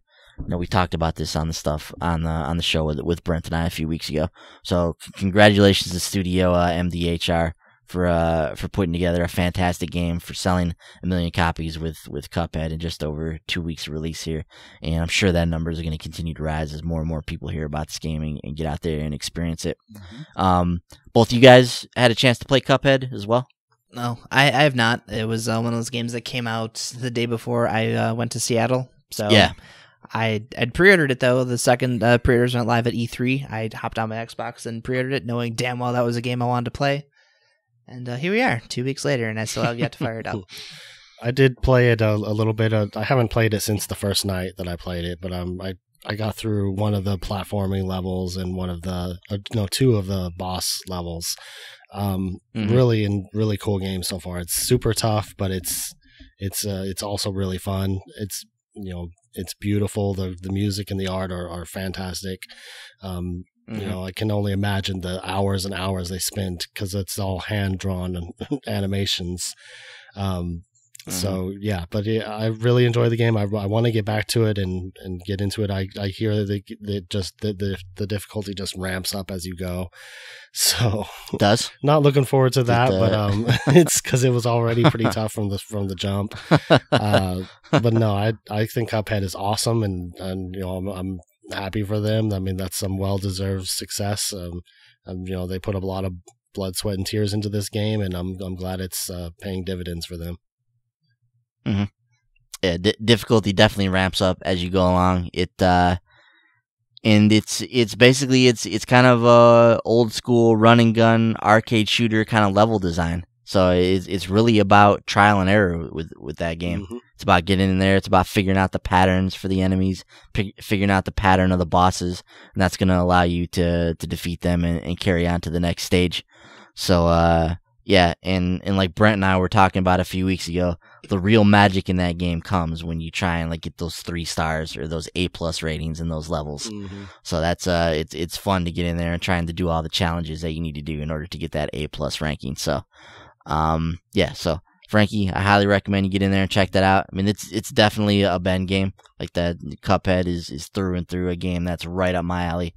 So I am looking forward to getting in there and playing through it some more and finishing it up on my PC here. But I've really been enjoying that game. So I think it turned out fantastically. Just an incredible presentation in that game. Graphics, animation, second to none. Like you said, Bender, soundtrack, incredible. Just from a presentation perspective, that game is aces. So yeah, just kudos to those guys, man. I'm happy that they're seeing success with that game. All right, moving on from there. So we've got some new Xbox One S bundles to speak of. Don't know when these are coming out. They're scheduled for the fall. First off, we have a Minecraft Complete Adventure bundle. This will retail for $279. It has an Xbox One S with a 500 gigabyte hard drive, of course, a controller. It has a full game download for Minecraft. Also, the Minecraft Explorers Pack is included. Minecraft Story Mode Season 1, The Complete Adventure, is also included in this bundle. 3 months of Xbox Live Gold and a month of Xbox Game Pass. The Xbox One S Rocket League bundle will not be available in the US, so we'll skip over that one. The Xbox One S Starter bundle will also be available for $279. This seems kind of like a raw deal to get this for the same price as some of these other bundles, but you get an Xbox One S, the wireless controller, 3 months of Xbox Live Gold, and then 3 months of Xbox Game Pass. You get a couple extra months on there for the same price as the Minecraft bundle. Then there's the Xbox One S Halo or Ultimate Halo bundle. This is available exclusively through Walmart. It includes the Xbox One S, the controller, full game downloads for Halo 5 and Halo the Master Chief Collection, a month of Xbox Game Pass, and a 14-day Xbox Live Gold trial. So, be on the lookout for those this fall if you are in the market for an Xbox One S. Also wanted to shed some light on what Halo and 343 are doing with the relief efforts in Puerto Rico. So I'm going to read from the Halo Waypoint blog here. Quote, like countless others, many of us here at 343 have been impacted in a variety of ways by the seemingly unending string of challenges reality has thrown humanity's way recently. From the Gulf Coast to Puerto Rico, from hurricanes to earthquakes to wildfires, there's been no shortage of unbelievable hardship suffered by folks from all walks. If there's one thing I've learned about the Halo community, though, it's that when the hour seems darkest, help is on the way. With that in mind, this morning we launched the Relief and Recovery Rec Pack, the proceeds from which will go to global giving in effort to aid those still in desperate need of some assistance and respite. In addition to assisting with recovery efforts, the Relief and Recovery Rec Pack will receive 5 permanent recs selected from the most popular visual customization recs of ultra rare or better rarity, if available, as well as 10 rare or better boost cards. You can grab the pack from October 12th through the 23rd, both in the Halo 5 in-game rec store or on the Xbox Live store for $9.99. And to any community members directly affected by these recent disasters, know that we're rooting for you every step of the way. You've got Spartans on the ground. We're not going anywhere. End quote. So, good to see that 343 getting involved in these efforts as well. This is something that I think Bungie does really well with the stuff that they do. So glad to see that 343 is kind of carrying on what a lot of the stuff that Bungie does with their foundation. So kudos to them for that. And then how about this? Microsoft won't offer the Kinect adapter for free to those purchasing an Xbox One X. So not wholly unexpected. This program is gone now for the Xbox One S as well. So I don't know that anyone was expecting free adapters for the Xbox One X. But if you're still holding out hope and you still want that Kinect connected to your Xbox One X, you'll have to shell out $40 for the adapter. So, Frankie, you gonna be picking up one of those adapters? For what? For your Kinect that you love and use every day? I don't have a Kinect. Yeah, I know. Alright, so that's going to do it for the Xbox news. One final thing here. Has nothing to do with video games at all. But damn it, it's worth mentioning. And that's Batman the Animated Series is coming to Blu-ray. Yes. And we should all be excited. Yes. So it's coming in 2018. Sounds like later in 2018. But to know that the greatest animated series of all time is now going to be remastered in Blu-ray form has me terribly excited. So we already have Mask of the Phantasm on Blu-ray, which is an amazing film. If you don't own that, you should go and buy that and check it out because it's great. But now we're going to have the entire Batman animated series on Blu-ray at some point, remastered. Cannot wait. Cannot wait. So excited. So freaking excited about that. Yeah. Just, I hope they do Superman next at some point, because I really love Superman the animated series as well. Can't be too far behind. Yeah. So that's it, fellas. That's going to do it for the show. Lots to discuss, lots to talk about. It was a fun show. Let's Indeed. Let's wrap it up. Bender, where can we find you gaming, tweeting, all that fun stuff? Well, I am on Twitter at Bender_guitar. You can find me on the PlayStation Network and Nintendo Network at me_Bender, and Xbox Live at meBender82. Franklin? You can find me on Xbox Live, PlayStation Network, Nintendo Network at Viper Strike. And make sure you're following me on Twitter and sending me pictures of food all day at TheDude1979. As always, I will be not tweeting at Piccolo930. Of course, that's my PSN ID as well. It's where you can find me on the Switch. Friendly reminder that Tuesday night at 10 p.m. Eastern, the Tuesday Night Indie Spotlight will return with yours truly. Thanks to Brent once again for handling that this week. He fired up. What did he fire up? He did Echo. Oh, yeah. Echo, which is a very, very cool looking game. So if you have not checked out Brent's stream on the Tuesday Night Indie Spotlight from last week, go check out Echo. It's a sweet looking game. I definitely need to pick that one up myself. We'll be back this Tuesday at 10 p.m. Eastern on our YouTube channel, Short Pause Gaming. So check out the Tuesday Night Indie Spotlight. We'll fire up Megaton Rainfall. Hopefully that one's a lot of fun. So if you want to get in contact with us, podcast@shortpause.com is the email address. So email us questions, comments, concerns, any of that stuff. Nothing's off limits. Let us know what you're thinking. We'll pick it up. If it's a question that's directed at us, we'll read it on the show. So don't hesitate to reach out to us via email. That's always the best way to get in touch with us here at the podcast. Check out the website, www.shortpause.com. Follow us on Twitter @theshortpause. On the website, you can follow everything that we do, so you'll find all of our videos, all of our posts, anything that we review. It's all up there on the website, so make sure you come on over there and check that out. You can find the podcast on iTunes, SoundCloud, TuneIn Radio, Stitcher, and Google Play. We're also on YouTube, obviously, at Short Pause Gaming, We're on Twitch at Short Pause Gaming. We're on Mixer at Short Pause Gaming. I think Facebook is Short Pause Gaming. Anywhere you can find us, Short Pause Gaming. Just be on the lookout for us. MySpace.com/shortpausegaming. Yeah, MySpace as well. I'm sure we've got something on there as well. But yeah, so once again, the podcast this week will only be available in audio form. When Brent returns next week, we will have the video portion of the show back up. So on YouTube this week, we will only have an audio version of the show. So just once again, a reminder on that. If you like the videos, if you like what we do here at Short Pause, make sure you come on over to the YouTube channel. Give us a thumbs up, give us a like, any of that kind of stuff.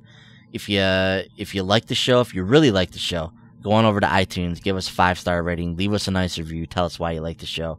It helps with visibility, getting the show out there to more people. If you're not quite ready to give us a 5-star rating, no worries. Reach out to us via email or hop on down into the comment section of the podcast post. Let us know what you're thinking. We welcome all criticism as long as it's constructive. We just want to continue to make this the best show that we can each and every week. So for and obviously Frankie mentioned it, but follow Brent as well at the dude 1979 on Twitter. He's the dude 79 on PSN, the real dude 79 on Xbox, and he's the dude 79 on Switch as well. Probably. Yeah, or some 12-digit. Yeah, he's some random code that nobody will remember. But so make sure you follow Brent as well. We appreciate everything that he does for the site. So for Bender, for Frankie, I'm Ben. Thanks everybody for stopping by and listening to the Short Pause Gaming Podcast this week. We'll be back next week. We'll talk to you then. Have a good one. Keep on gaming. Good night. Bye-bye.